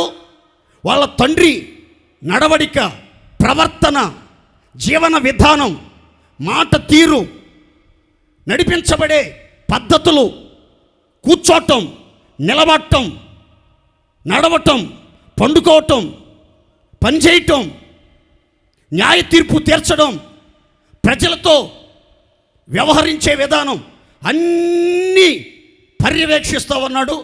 ఓ ప్రక్క తాతగారి నడవడిక, పద్ధతులు, ప్రణాళికలు గమనిస్తున్నాడు. మరో ప్రక్క తండ్రి యొక్క జీవన విధానం అంతా గమనిస్తున్నాడు. అతని ముందు 2 మార్గాలు కనబడుతున్నాయి. ఒక మార్గం చిన్నప్పటి నుంచి, పాలు విడిచినప్పటి నుంచే దేవుని సన్నిధిలో ఎదిగిన వాడు, యెహోవా ఎదుట ఏలీకి పరిచర్య చేయుచున్నవాడు, దేవుని మందిరపు తలుపులను తెరిచినవాడు, దీపం ఆరిపోక మునుపు దీపాలను వెలిగించినవాడు, దేవుని వాక్కు చేత దర్శించబడినవాడు, దేవుని చేత ప్రసిద్ధి చేయబడిన వాడు సమూయేలు కనబడుతున్నాడు. మరో ప్రక్క వాళ్ళ నాన్నగారు కనబడుతున్నాడు. వాళ్ళ నాన్న ఎలాంటి వాడు అని అంటే, ఈ సమూయేలు ఇశ్రాయేలీలకు ప్రవక్తగా ఉన్నాడు, ఇశ్రాయేలీలకు చివరి న్యాయాధిపతిగా ఉన్నాడు, దేవుని యొక్క వర్తమానాలను ప్రజలకు తెలియపరిచే వ్యక్తిగా ఉన్నాడు. దేవుడు అప్పగించిన పరిచర్యని దైవ భయంతో నమ్మకస్తుడుగా చేస్తా వచ్చాడు. అయితే ఇతను వృద్ధాప్యంలోనికి వచ్చిన తర్వాత సమూయేలు అతని కుమారులు న్యాయ తీర్పు తీర్చడానికి ప్రజల యుద్ధకు వెళ్ళి లంచాలు పుచ్చుకొని ధనాపేక్ష గలవారై న్యాయాన్ని త్రిప్పివేస్తా ప్రజలను ఇబ్బంది పోలు చేస్తా వచ్చారు. అప్పుడు ఆనాటి ఇశ్రాయేలు అంతా వృద్ధాప్యంలో ఉన్నటువంటి సమూయేలు దగ్గరికి వచ్చి అన్నారు, అయ్యా దీర్ఘదర్శి సమూయేలు గారు, నీ కుమారులు నీ ప్రవర్తన వంటి ప్రవర్తన గలవారు కారు. నీ ప్రవర్తన యోగ్య ప్రవర్తన, నీ ప్రవర్తన నీతి ప్రవర్తన, నీ ప్రవర్తన ప్రీతికరమైన ప్రవర్తన, నీ ప్రవర్తన భయముతో కూడిన పరిశుద్ధమైన ప్రవర్తన, నీ ప్రవర్తన సత్య ప్రవర్తన. కానీ నీ కుమారులు నీలాంటి ప్రవర్తన, నీలాంటి ఆలోచనలు, నీలాంటి మనసు, నీలాంటి ప్రేమ, నీలాంటి జ్ఞాన సంపద కలిగిన వాళ్ళు కాదయ్యా. వాళ్ళు ధనాపేక్ష కలిగి లంచాలు పుచ్చుకొని న్యాయాన్ని అన్యాయంగా మార్చేస్తున్నారయ్యా. లంచం నీ కుమారుల కన్నులకి గుడ్డితనం కలుగజేస్తుంది, నీతిమంతుల మాటలకు అపార్థాన్ని సృష్టిస్తుంది. అయ్యా, నీ కొడుకులు ఎంత నిజాయితీ పరులు కాదయ్యా, నీతిమంతులు కాదయ్యా, నమ్మకస్తులు కాదయ్యా అని సాక్ష్యం ఇచ్చేశారు. ఇప్పుడు ఈ యొక్క హేమన్ ఎదుట తాతగారు కనబడుతున్నాడు. అందరికీ అనుకూలంగా ప్రవర్తించిన సమూయేలు మరొక ప్రక్క ధనాపేక్షతో, దుష్ట ప్రవర్తనతో, లంచగొండి జీవితంతో, మోసపూరితమైన వ్యక్తిత్వంతో, ప్రజలందరికీ ఇబ్బందికరమైనటువంటి జీవితం జీవిస్తున్న తండ్రి ప్రవర్తన వాని కన్నుల ఎదుట కనబడుతుంది. అప్పుడు దేన్ని ఎన్నుకోవాలి, దేనిని అనుసరించాలి, దేనిని అనుకరించాలి, దేనిని విసర్జించాలి, దేన్ని విడిచిపెట్టాలి, దేనిని హత్తుకోవాలి, దేనిని అసహించుకోవాలి అనే ప్రశ్న హేమన్ ముందు ఉన్నప్పుడు హేమన్ ఏం చేశాడంటే, చెడ్డదానిని అసహించుకొని మంచి దానిని హత్తుకొని తాతగారి ప్రవర్తనకు సరిగా యథార్థమైన ప్రవర్తనతో దేవుణ్ణి హత్తుకొని దేవుణ్ణి వెంబడించడంలో వెనుక తీయక నమ్మకమైనటువంటి విశ్వాస జీవితం జీవించినట్లుగా చరిత్ర చాలా స్పష్టంగా తెలియజేస్తుంది. దేవుని స్తోత్రం చెప్పండి గట్టిగా.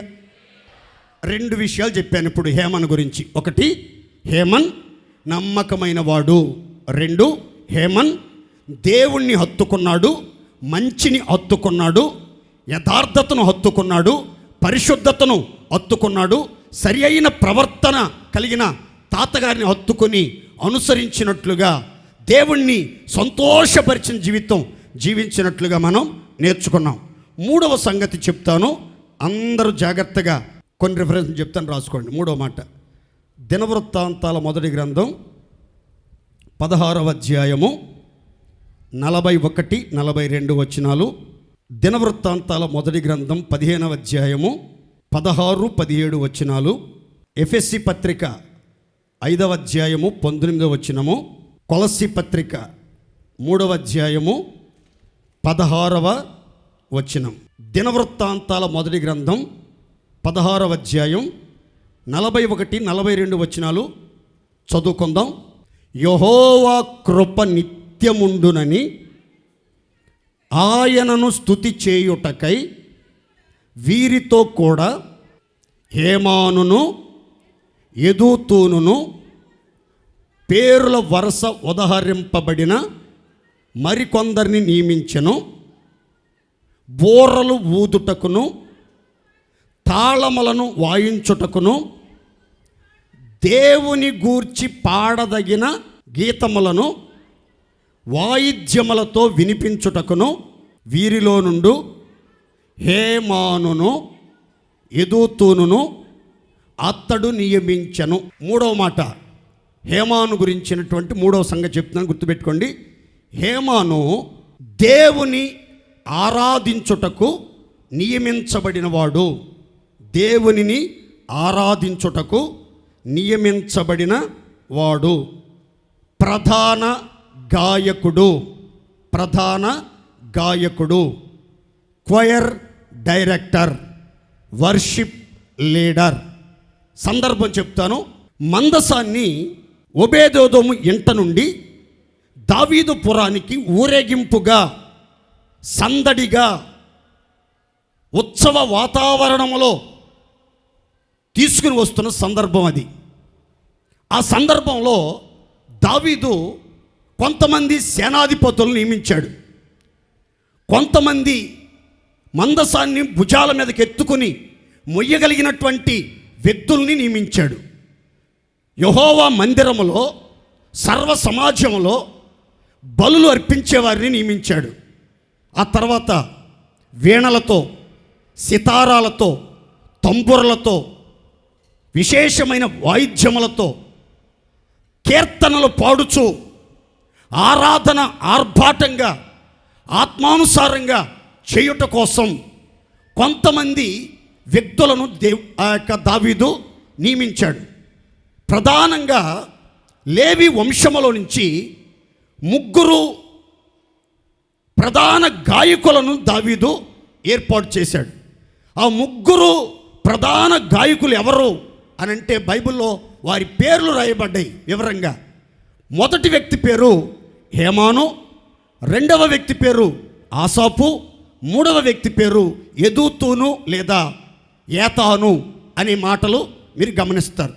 వీళ్ళ 3 యొక్క బాధ్యత ఏంటి అనంటే దేవునిని గూర్చి పాడదగిన కీర్తనలతో, విశేషమైన వాయిద్యాలతో, చక్కని తాళం, రాగం, శృతి ఉండి గంభీర ధ్వనులతో, సంతోష గానాలతో, ఏక స్వరమండలముతో వీళ్ళు దేవుణ్ణి ఆర్భాటంగా, ఆనందంగా, ఉత్సాహంగా, ఉల్లాసంగా, ఉజ్జీవంగా కలిసి ఆరాధించడానికి నియమించబడ్డారు. ఈ ఆరాధన చేసే వారిలో దేవుని సన్నిధిలో ఆరాధన నడిపించే బాధ్యత హేమానుకి అప్పగించబడింది. ఆరాధనకు ప్రధాన నాయకత్వం వహించిన వ్యక్తిగా హేమాను మనకి కనబడతాడు. నాయకత్వం లేదా నాయకుడు అనేది గౌరవప్రదమైన స్థానం అని చాలామంది అనుకుంటారు. నాయకత్వం అంటే అది అధికారం అని చాలామంది అనుకుంటారు. నాయకత్వం అంటే అది ఘనతాస్పదం అని చాలామంది అనుకుంటారు. వాస్తవానికి నాయకత్వం లేదా నాయకుడు అంటే అర్థం ఏంటంటే బాధ్యత కలిగిన వ్యక్తి అని అర్థం. నాయకత్వం అంటే అర్థం ఏంటంటే సేవ చేయటానికి నియమించబడిన వ్యక్తి. పాలించడానికి మాత్రమే కాదు, నడిపించడానికి మాత్రమే కాదు, అధికారం చెలాయించడానికి మాత్రమే కాదు, కానీ బాధ్యత కలిగిన వ్యక్తిగా తమ కర్తవ్యం, తమ బాధ్యత, తాము చేయవలసిన పని, సేవ నమ్మకంగా చేయటానికి అపాయింట్ చేయబడిన వ్యక్తులలో ప్రధానమైనటువంటి పాత్ర పోషించినటువంటి వ్యక్తి హేమాను. దేవునికి మహిమ కలుగునుగాక. లేవీలలో 3 ప్రధాన శాఖలు దేవుని ఆరాధనలో ఐక్యంగా పనిచేశాయి. వాస్తవానికండి, ఇటు చూడండి అందరూ,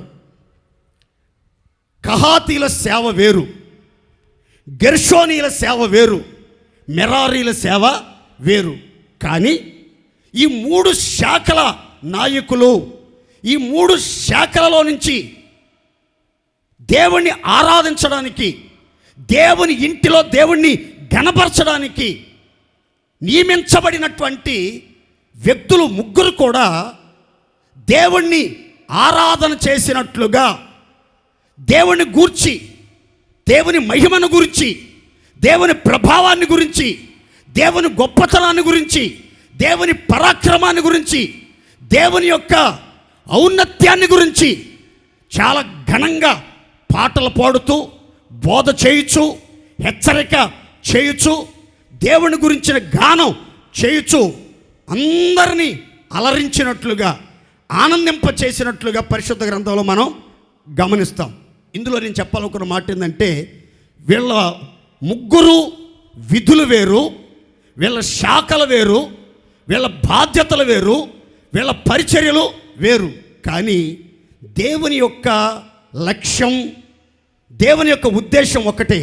ఏంటి అని అంటే, శాఖ ఏదైనా, పని ఏదైనా, ఏ బాధ్యత కలిగిన విభాగంలో పనిచేస్తున్న వ్యక్తులైనా సరే, వాళ్ళంతా ఐక్యతతో, క్రమబద్ధంగా, ఏకత్వముతో దేవుణ్ణి ఆరాధించాలి, దేవుణ్ణి మహిమపరచాలి, దేవుణ్ణి ఘనపరచాలి, దేవుణ్ణి సేవించాలి. ఇది దేవుని యొక్క ఉన్నతమైన ఉద్దేశం. దేవునికి మహిమ కలుగునుగాక. అందరం చెప్దాం గట్టిగా హల్లెలూయా. ఐక్యతతో చేసే ఆరాధన దేవునికి చాలా ఇష్టం. ఆరాధన క్రమబద్ధంగా, ఐక్యంగా, దేవుని మహిమ కోసం జరగాలని దేవుడు కోరుకుంటున్నాడు. ఈ హేమాను హృదయపూర్వకంగా దేవుణ్ణి ఆరాధించే వ్యక్తిగా, ఆరాధన క్రమాన్ని తన టీం అంతటికి నేర్పించిన వ్యక్తిగా పరిశుద్ధ గ్రంథంలో మనం గమనిస్తాం. జాగ్రత్తగా గమనించండి. ఆరాధన చేసే విషయంలో ప్రధాన గాయకుడుగా, ఆరాధన నడిపించే బాధ్యత కలిగిన వ్యక్తిగా, దేవుణ్ణి సంతోషపెట్టడానికి, దేవుణ్ణి మహిమపరచడానికి, దేవునికి తగిన మహిమ దేవునికి ఆరోపించడానికి ఎంతో బాధ్యత వహించిన వ్యక్తి హేమాను. దేవునికి మహిమ కలుగునుగాక. ఆరాధన ద్వారా, సంగీత సేవ ద్వారా మనుషులకు సన్మానం కలగకూడదు, మనుషులకు మెప్పు, ఘనత, ఖ్యాతి కలగకూడదు. ఆరాధన ద్వారా కేవలం దేవుడు మాత్రమే మహిమపరచబడాలి అని కోరుకున్నాడు. ఒకే లక్ష్యముతో దేవుడు ఘనపరచబడాలి, దేవుడు మహిమపరచబడాలి, దేవుణ్ణి మాత్రమే ఆరాధించాలన్న ఆలోచనతో, అభిప్రాయంతో నడిపించబడినటువంటి వ్యక్తి ఈ యొక్క హేమాను. దేవునికి మహిమ కలుగునుగాక. ఒక్క మాట చెప్తాను, గుర్తుపెట్టుకోండి. The more worship you, the less you worry. ఎవరు ఎక్కువగా దేవుణ్ణి ఆరాధిస్తారో, ఎవరు ఎక్కువగా కృతజ్ఞతతో, స్తుతితో దేవుణ్ణి మహిమపరుస్తారో, వారి జీవితంలో చింత, ఆందోళన, దుఃఖం క్రమక్రమంగా తగ్గిపోతూ ఉంటాయి. ఎవరి జీవితంలో ఎక్కువగా చింతిస్తూ ఉంటారో, దుఃఖపడుతూ ఉంటారో, బాధపడుతూ ఉంటారో, విచారాలతో జీవిస్తూ ఉంటారో, వాళ్ళు ఎక్కువగా దేవుణ్ణి ఆరాధించలేరు, దేవునిలో ఆనందించలేరు, దేవునిలో బలాన్ని పొందలేరు. ఈ యొక్క హేమన్, ఆసాపు, యెదూతూను వీరి టీంతో కలిసి 288 మంది క్వయర్ టీం అందరూ ఏకస్వరముతో, గంభీర ధ్వనులతో, సంతోష గానాలతో వాయిద్యాలు వాయిస్తున్నారు. తంబురలు, సితార, వీణలు వాయిస్తూ ఎంతో ఆనందంగా, ఎంతో సంతోషంగా, ఎంతో శ్రవణానందం కలిగేటట్లుగా, దేవునికి మాత్రమే అనంత మహిమ ఆరోపించబడేటట్లుగా అద్భుతమైన ఆరాధన ప్రక్రియ నడిపించడంలో కీలక పాత్ర పోషించిన వ్యక్తి హేమాను. దేవునికి మహిమ కలుగునుగాక. గాయకుడైన హేమాను. అందరు నోటి చెప్పండి గట్టిగా. ఎవరండి హేమాను? గాయకుడైన హేమాను. ఒక్క మాట దావీదు గురించి చెప్తాను, ఆ మాట కూడా చదువుకుందాం చూడండి, చాలా బాగుంటుంది అన్నమాట. సమూయేలు 2వ గ్రంథం 23:1. దావీదు రచించిన దేవుని చేత అభిషక్తుడై, యాకోబు దేవుని చేత అభిషక్తుడై మహా ఆధిపత్యము నొందినవాడును, ఇశ్రాయేలీలు స్తోత్ర గీతములను మధుర గానము చేసిన గాయకుడగు దావీదు. చప్పట్లు కొట్టి సంతోషంగా దేవుని మహిమపరచండి. పరిశుద్ధ గ్రంథంలో దావీదుని గురించి రాయబడినటువంటి చక్కని మాటల్లో ఇప్పుడు మనం చదువుకున్న మాటలు చాలా ప్రత్యేకమైన మాటలు. ఈ మాటలు ఇంకా బైబిల్లో ఎక్కడ కనబడవు మీకు. దావీదు ఎవరు అంటే యాకోబు దేవుని చేత అభిషేకించబడ్డాడని, మహా ఆధిపత్యము నొందినవాడు అని, దేవుని యొక్క స్తోత్ర గీతములను గానములను మధురగానం చేసినటువంటి మహాగాయకుడు, మంచి గాయకుడు అని లేఖనాల్లో రాయబడింది.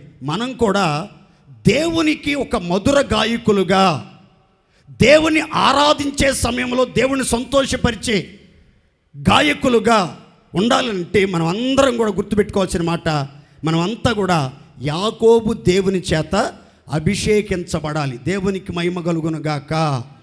ఎవరైతే దేవుని చేత అభిషేకించబడతారో, దేవుని ఆత్మలో పరవశిస్తారో, ఆత్మానంద భరితులుగా మార్చబడతారో, వాళ్ళు చేసే ఆరాధన, వాళ్ళు పాడే పాట, వాళ్ళు ఆలాపన చేసే స్తోత్రాలు చాలా గంభీరంగా ఉంటాయండి.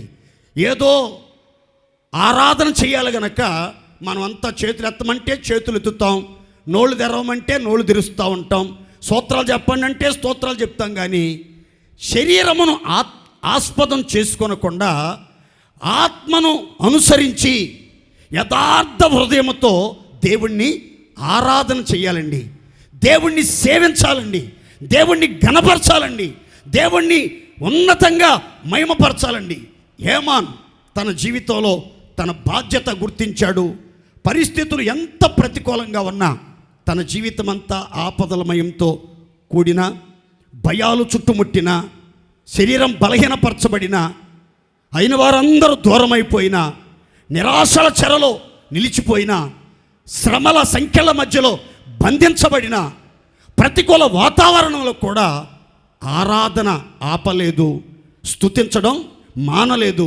నేను ఎల్లప్పుడూ యెహోవాను స్తుతించెదను, నేను ఎల్లప్పుడూ నా దేవుణ్ణి మహిమపరుస్తానని నిత్యము ప్రతి గానములతో దేవుణ్ణి ఆరాధన చేస్తూ, దేవుణ్ణి ఘనపరుస్తూ, దేవుణ్ణి సంతోషపెట్టుచు, దేవుని సన్నిధిలో ఆనందించి, బలపరచబడి, ధైర్యపరచబడి, స్థిరపరచబడి ఆరాధన చేసే విషయంలో నమ్మకస్తుడుగా జీవించిన వ్యక్తి హేమన్. దేవునికి మహిమ కలుగునుగాక. మరొక చక్కని మాట చెప్తాను, గమనించండి. దినవృత్తాంతాల మొదటి గ్రంథం 25వ అధ్యాయం 5వ వాక్యం అండి. వీరందరూ దేవుని వాక్య విషయంలో రాజునకు దీర్ఘదర్శియగు హేమాను, రాజునకు దీర్ఘదర్శియగు హేమాను. 4వ మాట గుర్తుపెట్టుకోండి.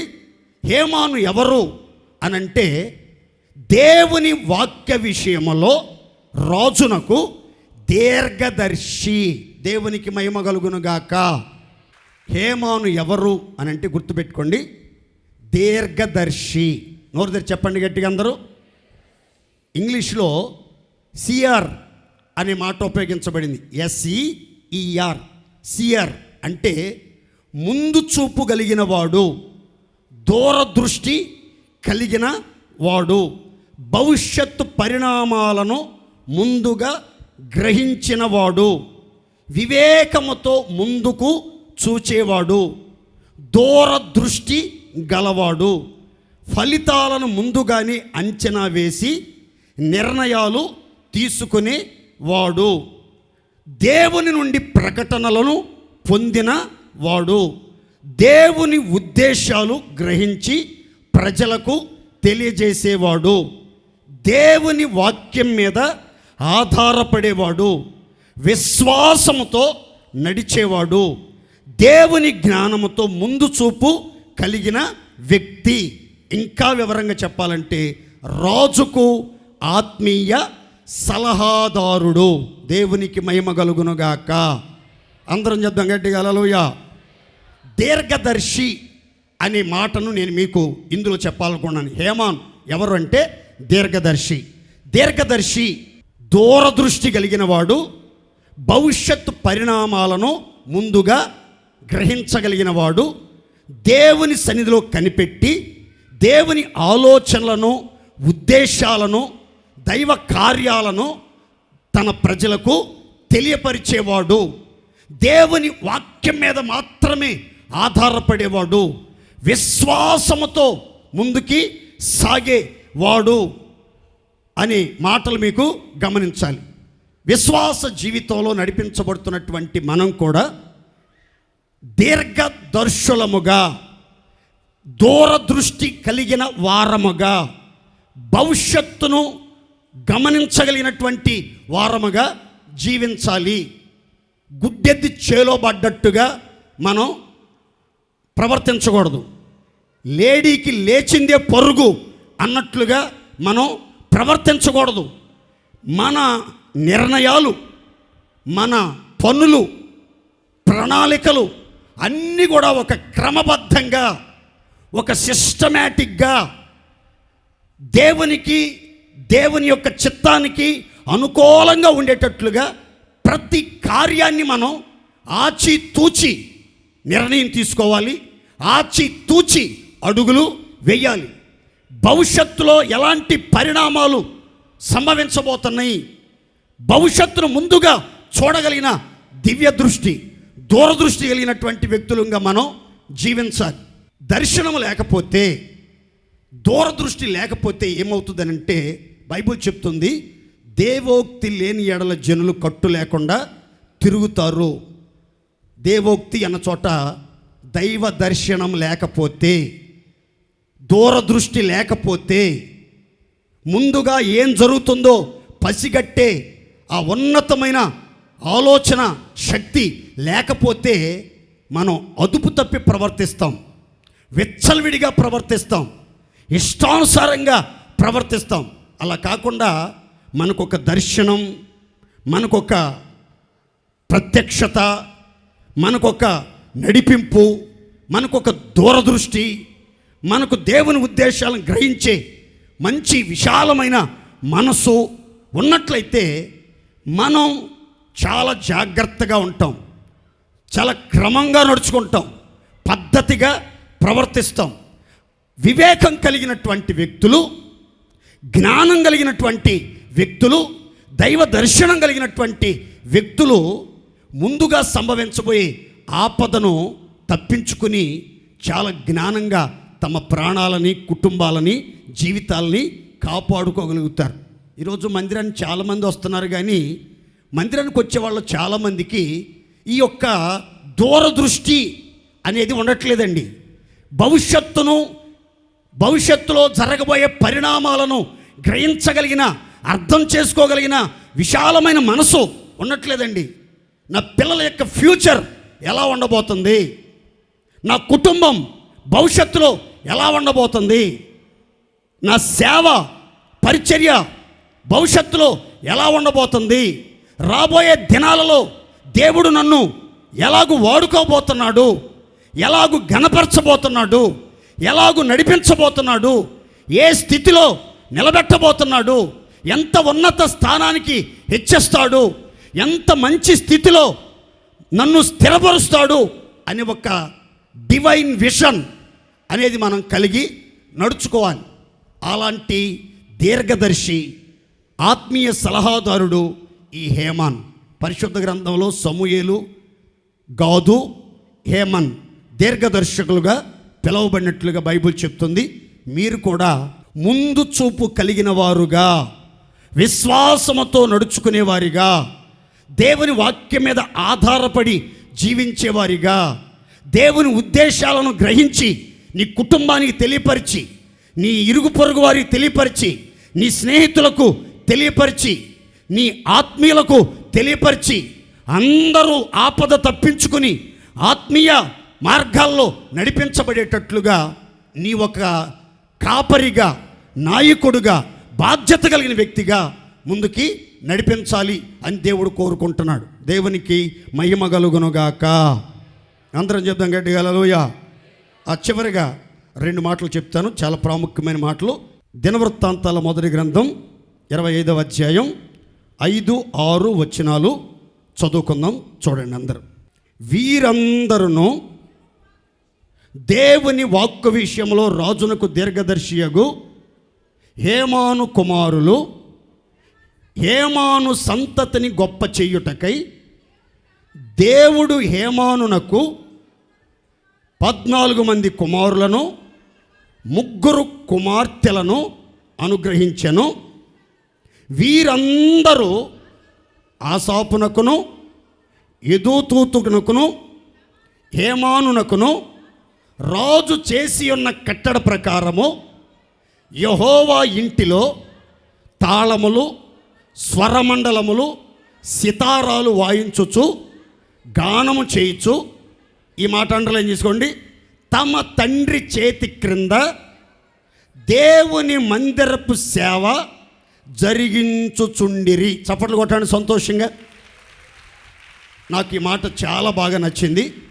చాలా లోతుగా, వివరంగా, మీకు ప్రయోజనకరంగా ఉండేటట్లు చెప్తాను ఈ మాట.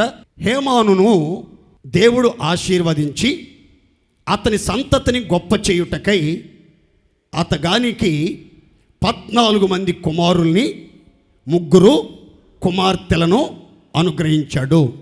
దేవుని వాక్యం చెప్తుంది, దేవుడు హేమాను సంతతిని గొప్ప చెయ్యుటకై అనే మాట మీరు గమనించాలి.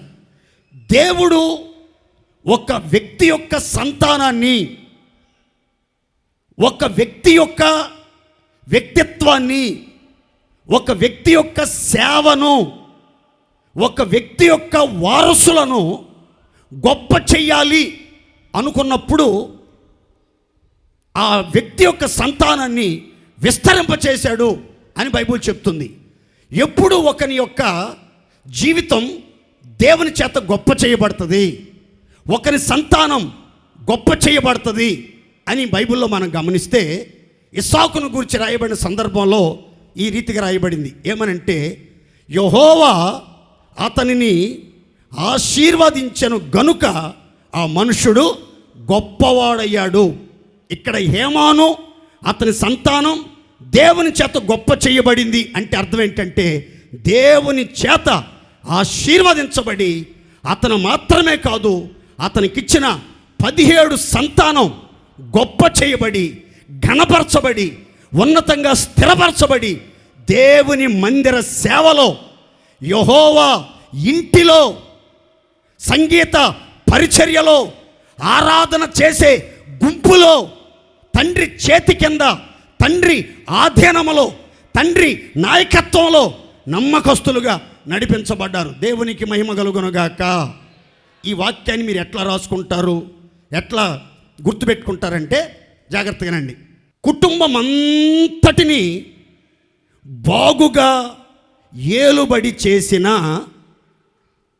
తన పిల్లలను, తన ఇంటి వారిని బాగుగా ఏలుబడి చేసిన హేమాను, తన పిల్లలను, తన ఇంటి వారిని బాగుగా ఏలుబడి చేసిన హేమాను.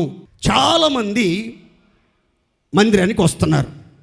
దేవుడు మిమ్మల్ని ఆశీర్వదించి మీకు ఒక కుటుంబాన్ని ప్రసాదించాడు. 2 కుమారులు, 1 కుమార్తె, 2 కుమార్తెలు, 1 కుమార్తె, 1 కుమారుడు, 2 కుమారులు, 3 కుమార్తెలు. ఇలా మీకు దేవుడు సంతానం ఇచ్చాడు. కానీ మీరు భక్తిలో, విశ్వాసములో, సహవాసములో, ఉపదేశములో నమ్మకస్తులుగా నడిపించబడుతున్నారు.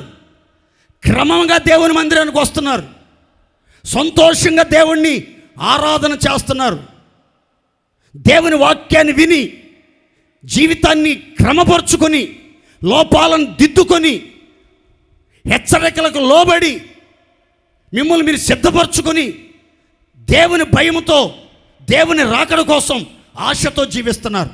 మరి మీకిచ్చిన నీ సంతతిని గొప్ప చేసి దేవుడు నీకిచ్చిన కుమారులు కుమార్తెలు నీ చేతి కింద ఉండి దేవుని మందిర సేవలో దేవునిని ఆరాధించే ఇంటిలో జీవమగల దేవుని సంఘములో పరిశుద్ధులతో కలిసి స్తుతి కీర్తనలు పాడుతూ వాయిద్యాలు వాయించుచు దేవుని గురించిన గానం చేయుచు దేవుని గురించిన ప్రకటన చేయుచు దేవుని భయముతో బ్రతికేటట్లుగా నీ పిల్లలు నీ నాయకత్వములో నీ చేతి క్రింద నీ ఆధీనములో ఉండి నమ్మకస్తులుగా కుటుంబం అంతా దేవుని సన్నిధిలో నడిపించబడుతున్నారా లేదా?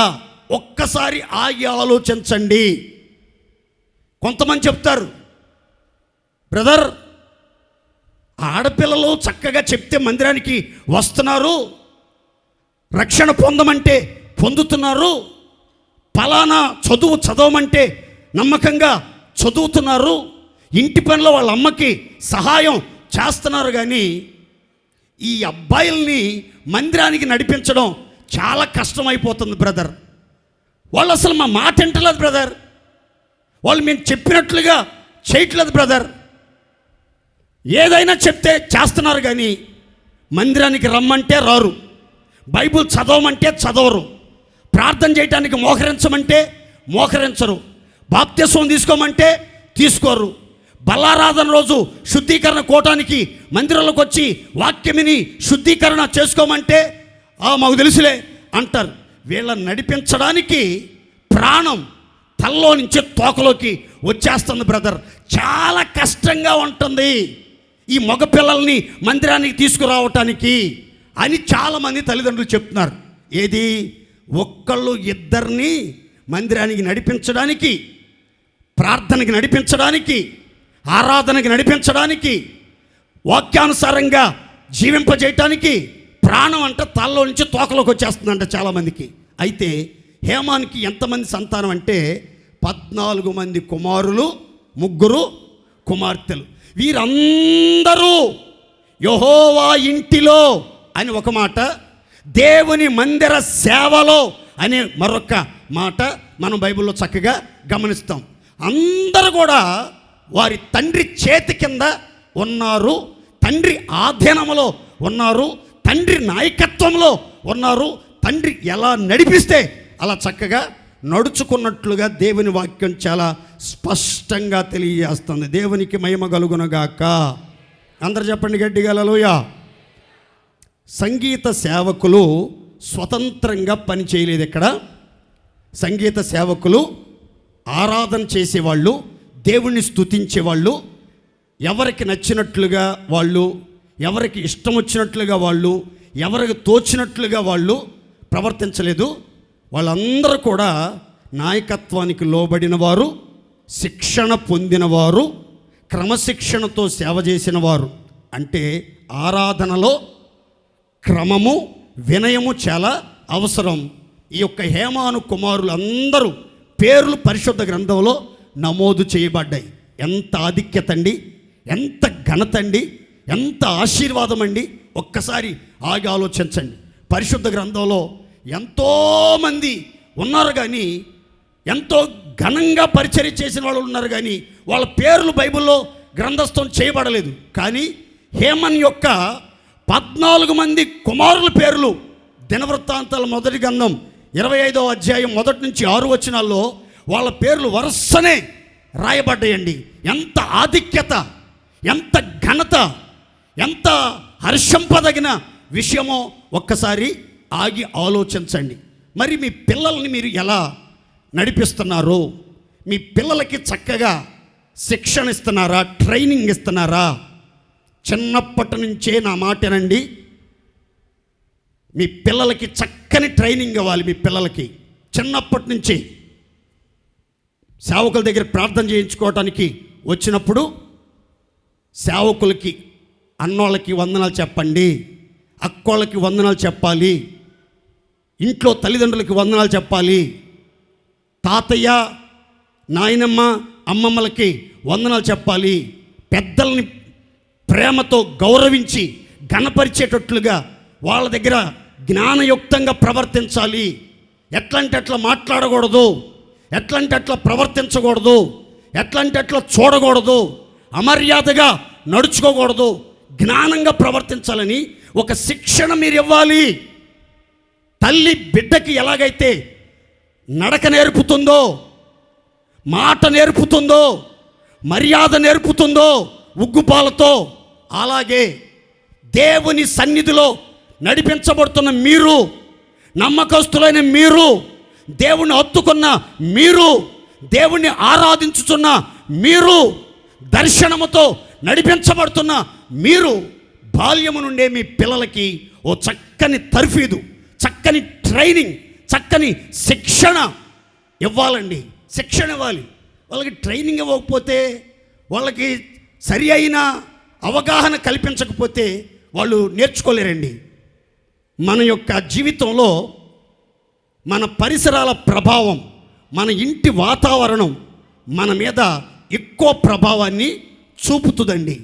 కొంతమంది చూడండి, పెద్ద పెద్ద కుటుంబాల్లో వాళ్ళ పెద్ద చదువులు లేకపోయినా వాళ్ళ మాట తీరు చాలా గౌరవంగా, పొలైట్గా, చాలా ఉందాతనంగా, చాలా రాజసం ఉట్టిపడేటట్లుగా మాట్లాడతారు. కొంతమంది డిగ్రీలు చదువుతారు, ఎంబీఏలు, ఎంసీఏలు, ఐఏఎస్లు, ఐపీఎస్లు చదువుతారు, కానీ వాళ్ళు మాట్లాడే విధానం చూస్తే చాలా ఎబ్బెట్టుగా, చాలా అసహ్యంగా, చాలా రోతగా ఉంటుందండి. నా మాటేనండి, మీ పిల్లలకి చక్కని ట్రైనింగ్ ఇవ్వాలి. హేమన్ తన పిల్లలకి చక్కని శిక్షణ ఇచ్చాడు, క్రమశిక్షణతో పెంచాడు, దేవుని బోధలో పెంచాడు, తండ్రి నాయకత్వానికి లోబడి జీవించేటట్లుగా పెంచాడు. వాళ్ళంతా తమ తండ్రి ఆధీనంలో ఉండి, తమ తండ్రి చేతి కింద ఉండి పాట పాడమంటే పాడుతున్నారు, వాయిద్యాలు వాయించమంటే వాయిద్యాలు వాయిస్తున్నారు, స్తుతించమంటే స్తుతిస్తున్నారు, కృతజ్ఞతాస్తుతులు చెల్లించమంటే కృతజ్ఞతాస్తుతులు చెల్లిస్తున్నారు. దేవుని గూర్చి గాన ప్రతిగానాలు చేయమంటే గాన ప్రతిగానాలు చేస్తున్నారు. మౌనంగా ఉండమంటే మౌనంగా ఉంటున్నారు, మోకాళ్ళ మీద ఉండమంటే మోకాళ్ళ మీద ఉంటున్నారు.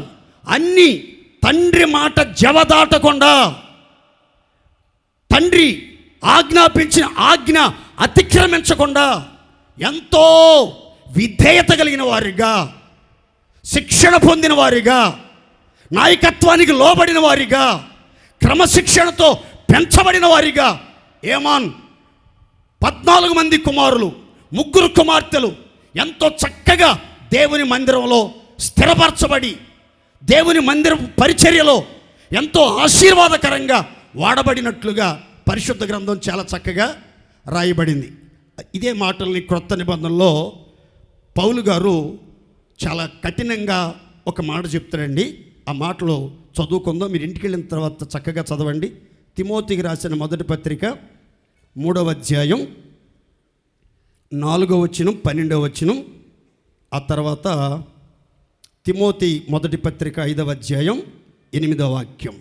ఎవడైనను స్వకీయులను విశేషముగా తన ఇంటి వారిని సంరక్షింపకపోయిన ఎడల వాడు విశ్వాస త్యాగము చేసిన వాడై అవిశ్వాసి కన్నా చెడ్డవాడై ఉండును. విశ్వాస త్యాగము చేసిన వాడై అవిశ్వాసి కన్నా చెడ్డవాడై ఉంటాడు. ఎవరో స్వకీయులను, విశేషంగా తన ఇంటి వారిని, తన కుమారులను, కుమార్తెలను సంరక్షించకపోతే, బాగుగా ఏలుబడి చెయ్యకపోతే, బాగుగా శిక్షణ ఇచ్చి క్రమశిక్షణలో పెంచకపోతే వాడట విశ్వాస త్యాగము చేసిన వాడై అవిశ్వాసి కన్నా, అన్యజనుడి కన్నా, లోకస్తుడి కన్నా, ఘోర పాపాత్ముడి కన్నా కూడా చెడ్డవాడైపోతాడు. అమ్మో, ఎంత కఠినమైన మాట చూడండి. 1 తిమోతి 3 అధ్యాయం 4, 12 వచనాలు ఏముందంటే, పరిచారకుడైనటువంటి వాడు ఏకపత్ని వ్రతం చేసిన వాడై ఉండాలి. తన ఇంటి వారిని, తన పిల్లలను స్వాధీనంలో ఉంచుకుని తన ఇంటి వారందరినీ బాగుగా ఏలుబడి చేయువాడై ఉండాలి. అందరు చప్పట్లు కొట్టండి సంతోషంగా. ఇక్కడ తల్లిదండ్రులకి మాత్రమే హెచ్చరిక. తల్లిదండ్రులు, చిన్నపిల్లలైనా, మీకు యవనస్తులైనా, పెళ్ళిళ్ళయి కుటుంబాలతో కాపురాలు చేస్తున్న పిల్లలు ఉన్నటువంటి తల్లిదండ్రులైనా జాగ్రత్తగా వినాలి. మీ ఇంటి వారిని మీరు స్వాధీనపరుచుకోగలుగుతున్నారా?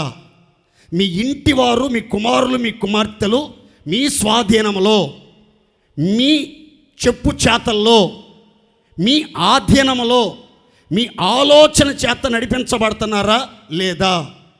మీ ఇంటివారు, మీ స్వజనులు, ముఖ్యంగా మీ కుమారులు, మీ కుమార్తెలను బాగుగా పరిపాలిస్తున్నారా? బాగుగా ఏలుబడి చేస్తున్నారా? మీ ప్రభుత్వములో మీ నడిపింపు ప్రకారం దైవ భయముతో, క్రమశిక్షణతో నడుచుకుంటున్నారా? మీకు భయపడకుండా, మీకు లోబడకుండా, మీ చేతి కింద ఉండకుండా ఇచ్చలవిడిగా ఇష్టానుసారంగా ప్రవర్తిస్తున్నారా? దైవజనుడు చెప్తున్నాడు చాలా కఠినమైన మాట. ఓ తండ్రి, ఓ తల్లి, విను, నీ కోసమే దేవుడు మాట్లాడుతున్నాడు. నీ స్వజనులను, నీ ఇంటి వారిని, నీ కుమారులను, కుమార్తెలను రక్షించుకోకపోతే, బాగుగా ఏలుబడి చేయకపోతే, సక్రమముగా దేవుని సన్నిధిలో నడిపించకపోతే, అవిశ్వాసి కన్నా నువ్వు చెడ్డవాడవైపోతావు, చెడ్డదానివైపోతావు అని దేవుని వాక్యం మనల్ని హెచ్చరిస్తుంది. హేమాను చూడండి, 14 మంది దేవుని చేత గొప్ప చేయబడి ఆశీర్వదించబడిన సంతానాన్ని తన చేతి క్రింద దేవుని మందిరపు సేవలో కొనసాగేటట్లుగా శిక్షణ ఇచ్చి, క్రమశిక్షణతో పెంచి, ఆయన నాయకత్వంలో అప్పగించిన పనులన్నీ చక్కగా చేసేటట్లుగా నడిపించుకోగలిగాడు. దేవునికి మహిమ కలుగునగాక. నీ 2 కుమార్తెలను దేవుని మందిర సేవలో ఉండేటట్లుగా నడిపించగలుగుతున్నావా? నీ 3 కుమార్తెలను యెహోవా మందిరములో స్తుతి ఆరాధన చేయటానికి, దైవ భయముతో జీవించడానికి, క్రమశిక్షణతో అందరికీ అనుకూలంగా, ఎవరికి అభ్యంతరం లేకుండా జీవించడానికి పెంచగలుగుతున్నావా? నీ 2 కుమారులను, నీ కుమార్తె కుటుంబాన్ని దేవుని సన్నిధిలో ఉండేటట్లుగా, నీ స్వాధీనంలో ఉండేటట్లుగా చక్కగా ఏలుబడి చేసి వారికి ఒక మంచి జీవితాన్ని ఇవ్వగలుగుతున్నావా తండ్రి? ఓ తల్లి, రక్షణ పొంది 20 సంవత్సరాలు, 30 సంవత్సరాలు, 40 సంవత్సరాలు, 10 సంవత్సరాలు నీ పిల్లల పరిస్థితి ఏంటి? నీ పిల్లల భక్తి జీవితం ఎలా ఉంది? నీ పిల్లల విశ్వాస జీవితం ఎలా ఉంది? నీ పిల్లల ప్రార్థనా జీవితం ఎలా ఉంది? నీ పిల్లల ప్రవర్తన ఎలా ఉంది? ఎప్పుడైనా ఆగి ఆలోచించావా? వయసులో ఉన్నారులేండి, వయసు మీద పడిన తర్వాత, ఒక అవగాహన వచ్చిన తర్వాత వాళ్ళే తెలుసుకొని, మార్చుకొని, మనుగడ మరో మలుపు తిప్పుకుంటారులేండి అని సమర్థించుకుంటా, కప్పిపుచ్చుకుంటా, పిల్లల్ని వెనకేసుకుంటా వస్తున్నావా? వాళ్ళు చెడిపోతుంటే, తప్పు దారిలో ప్రయాణం చేస్తుంటే, చేయకూడని కార్యాలు చేస్తుంటే, సంఘానికి అవమానకరంగా ప్రవర్తిస్తుంటే, దేవుని నామం దూషించబడేటట్లుగా జీవిస్తుంటే తెలిసినా కానీ హెచ్చరించకుండా, ఏలి వలె పిల్లలకి దుర్గతి వచ్చేదాకా పిల్లల్ని చూచి చూడనట్లు, పట్టి పట్టనట్లు వాళ్ళని గాలికి వదిలేసి జీవిస్తున్నారా? లేకపోతే హేమానులాగా ఎంతమంది పిల్లలున్నా, ఎంత బాధ్యత కలిగిన పనిలో నువ్వు నడిపించబడుతున్నా, పిల్లల యొక్క బాధ్యత గుండెల్లో పెట్టుకుని, పిల్లలందరూ దేవుని సన్నిధిలో ఉండాలి, పిల్లలందరూ దేవుని యందు భయభక్తులు కలిగి ఉండాలి, పిల్లలందరూ మందిర సేవలో దేవునికి మహిమకరంగా జీవించాలన్న ఆశతో మీ పిల్లల్ని పెంచుతున్నారా లేదా? చక్కగా కుటుంబాన్ని నడిపించినటువంటి వ్యక్తి హేమన్. దేవునికి మహిమ కలుగునుగాక. చివరి మాట చెప్పి నేను ముగిస్తాను. హేమన్ మంచి ప్రార్థనాపరుడు. అందరు చెప్పండి గట్టిగా, హేమన్ మంచి ప్రార్థనాపరుడు. 3 రెఫరెన్సులు రాసుకుందాం. చూడండి, 88వ కీర్తన మొదటి 2 శరణాలు, 88వ కీర్తన 13వ శరణం, 88వ కీర్తన 9వ శరణం. యెహోవా నాకు రక్షణకర్తవగు దేవా, రాత్రి వేళ నేను నీ సన్నిధిని మొర్రపెట్టునాడు, నా ప్రార్థన నీ సన్నిధికి చేరునగాక, నా మొర్ర నీవు చెవియొగ్గుము. ఆ తర్వాత 13వ వచనం, నేను నీతోనే మనవి చేయుచున్నాను, ఉదయమున నా ప్రార్థన నిన్ను ఎదుర్కొనును.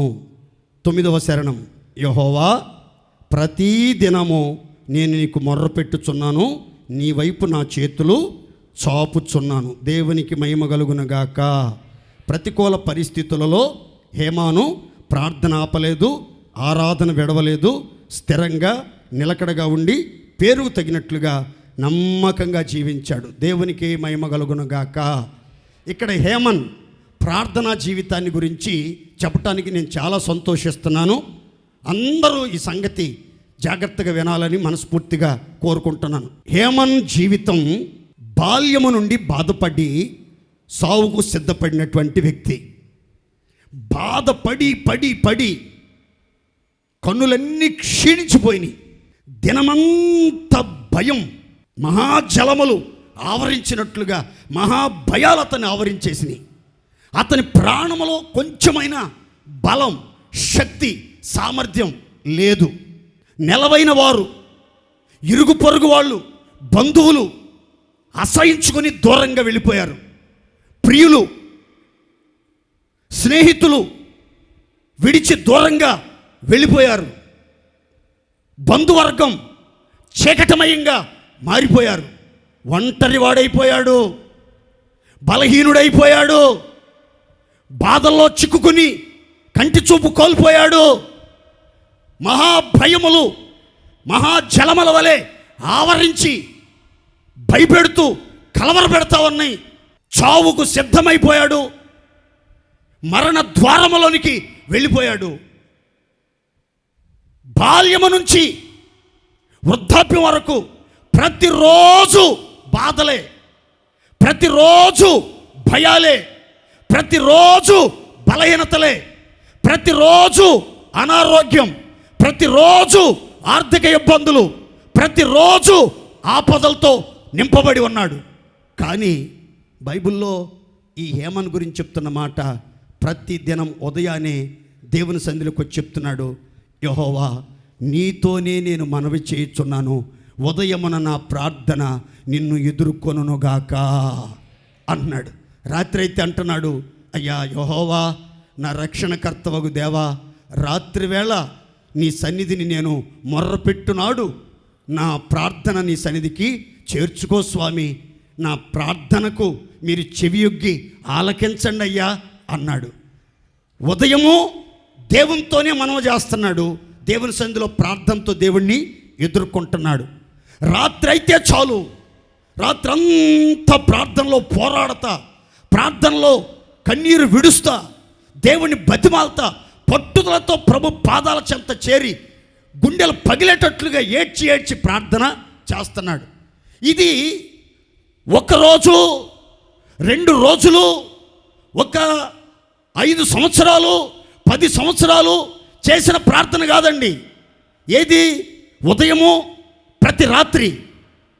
ఈ యొక్క హేమన్ ప్రార్థన జీవితం ఎలా ఉంది అనంటే, మనం చదువుకున్నాం 9వ శరణంలో, ప్రతి దినము యెహోవా యొద్ద నేను మొర్రపెట్టుచున్నాను, ఆయన వైపే నా చేతులు చాపుచున్నాను. ఎవ్రీడే, అనుదినం, దినం ఉదయం అయితే ప్రభు పాదాల మీద పడిపోతున్నాడు, ఆయన స్వరూప దర్శనం చూస్తున్నాడు.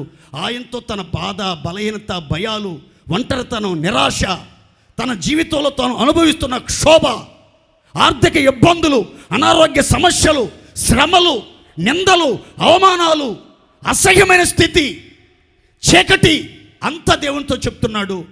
నీతోనే మనం చేస్తున్నానయ్యా, నా ప్రార్థన నిన్ను ఎదుర్కొంటుందయ్యా ఉదయకాల సమయంలో అంటాడు. రాత్రి అయితే అంటున్నాడు, రాత్రి వచ్చేస్తుంది, చీకటి కమ్మేస్తుంది, ఈ చీకట్లో కూడా నీకే నేను మొర్ర పెడుతున్నానయ్యా, నా ప్రార్థనని సన్నిధికి చేర్చుకోయ్యా అంటున్నాడు.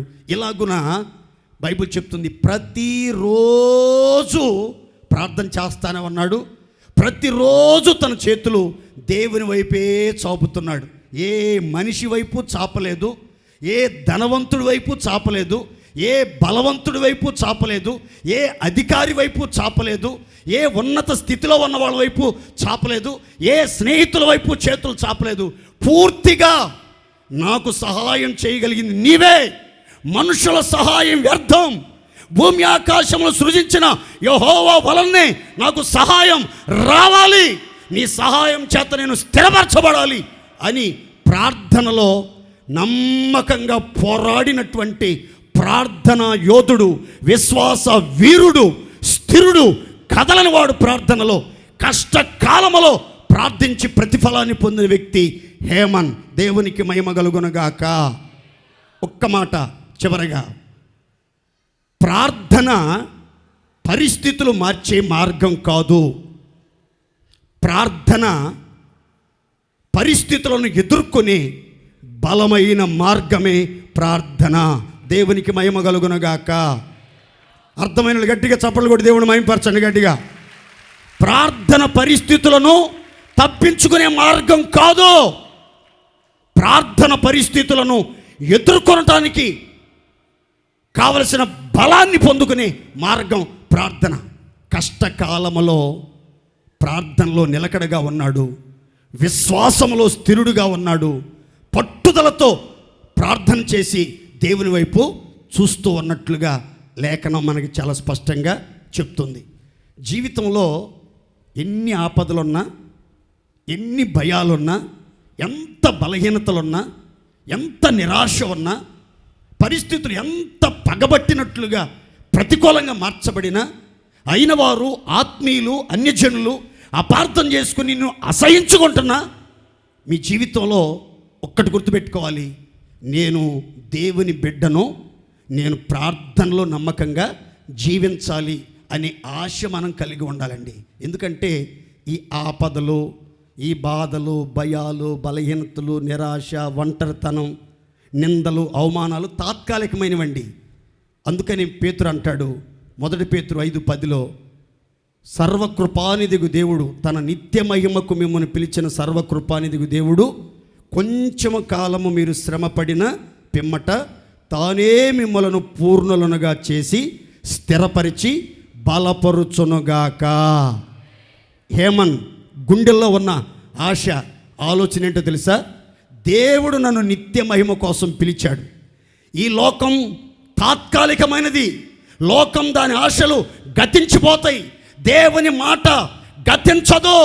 కాబట్టి కొంచెం కాలం శ్రమలు నేను అనుభవిస్తాను, ఈ శ్రమల తర్వాత దేవుడు నా దగ్గరికి దిగొస్తాడు, దేవుడు నన్ను పరిపూర్ణుడిగా మారుస్తాడు, సంపూర్ణునిగా మారుస్తాడు, నన్ను బలపరుస్తాడు, నన్ను స్థిరపరుస్తాడు, నన్ను నమ్మకస్తుడిగా ఎంచుతాడు, నిత్య రాజ్యానికి నన్ను తీసుకుని పోతాడు అన్న ఆశతో శ్రమల మధ్యలో నమ్మకంగా జీవించాడు. కీర్తనాకారుడు కూడా 119వ కీర్తన 67-71 శరణాల్లో అంటాడు, శ్రమ కలగక మునుపు నేను త్రోవ విడిచెత్తిని, ఇప్పుడు నీ వాక్యమును అనుసరించి నడుచుకొనుచున్నాను, నేను శ్రమ నొంది నీ కట్టడలు గైకొనుట నాకు మేలాయను. దేవునికి స్తోత్రం కలుగునగాక. హేమన్ జీవితంలో ఈ శ్రమలన్నీ చూచాడు.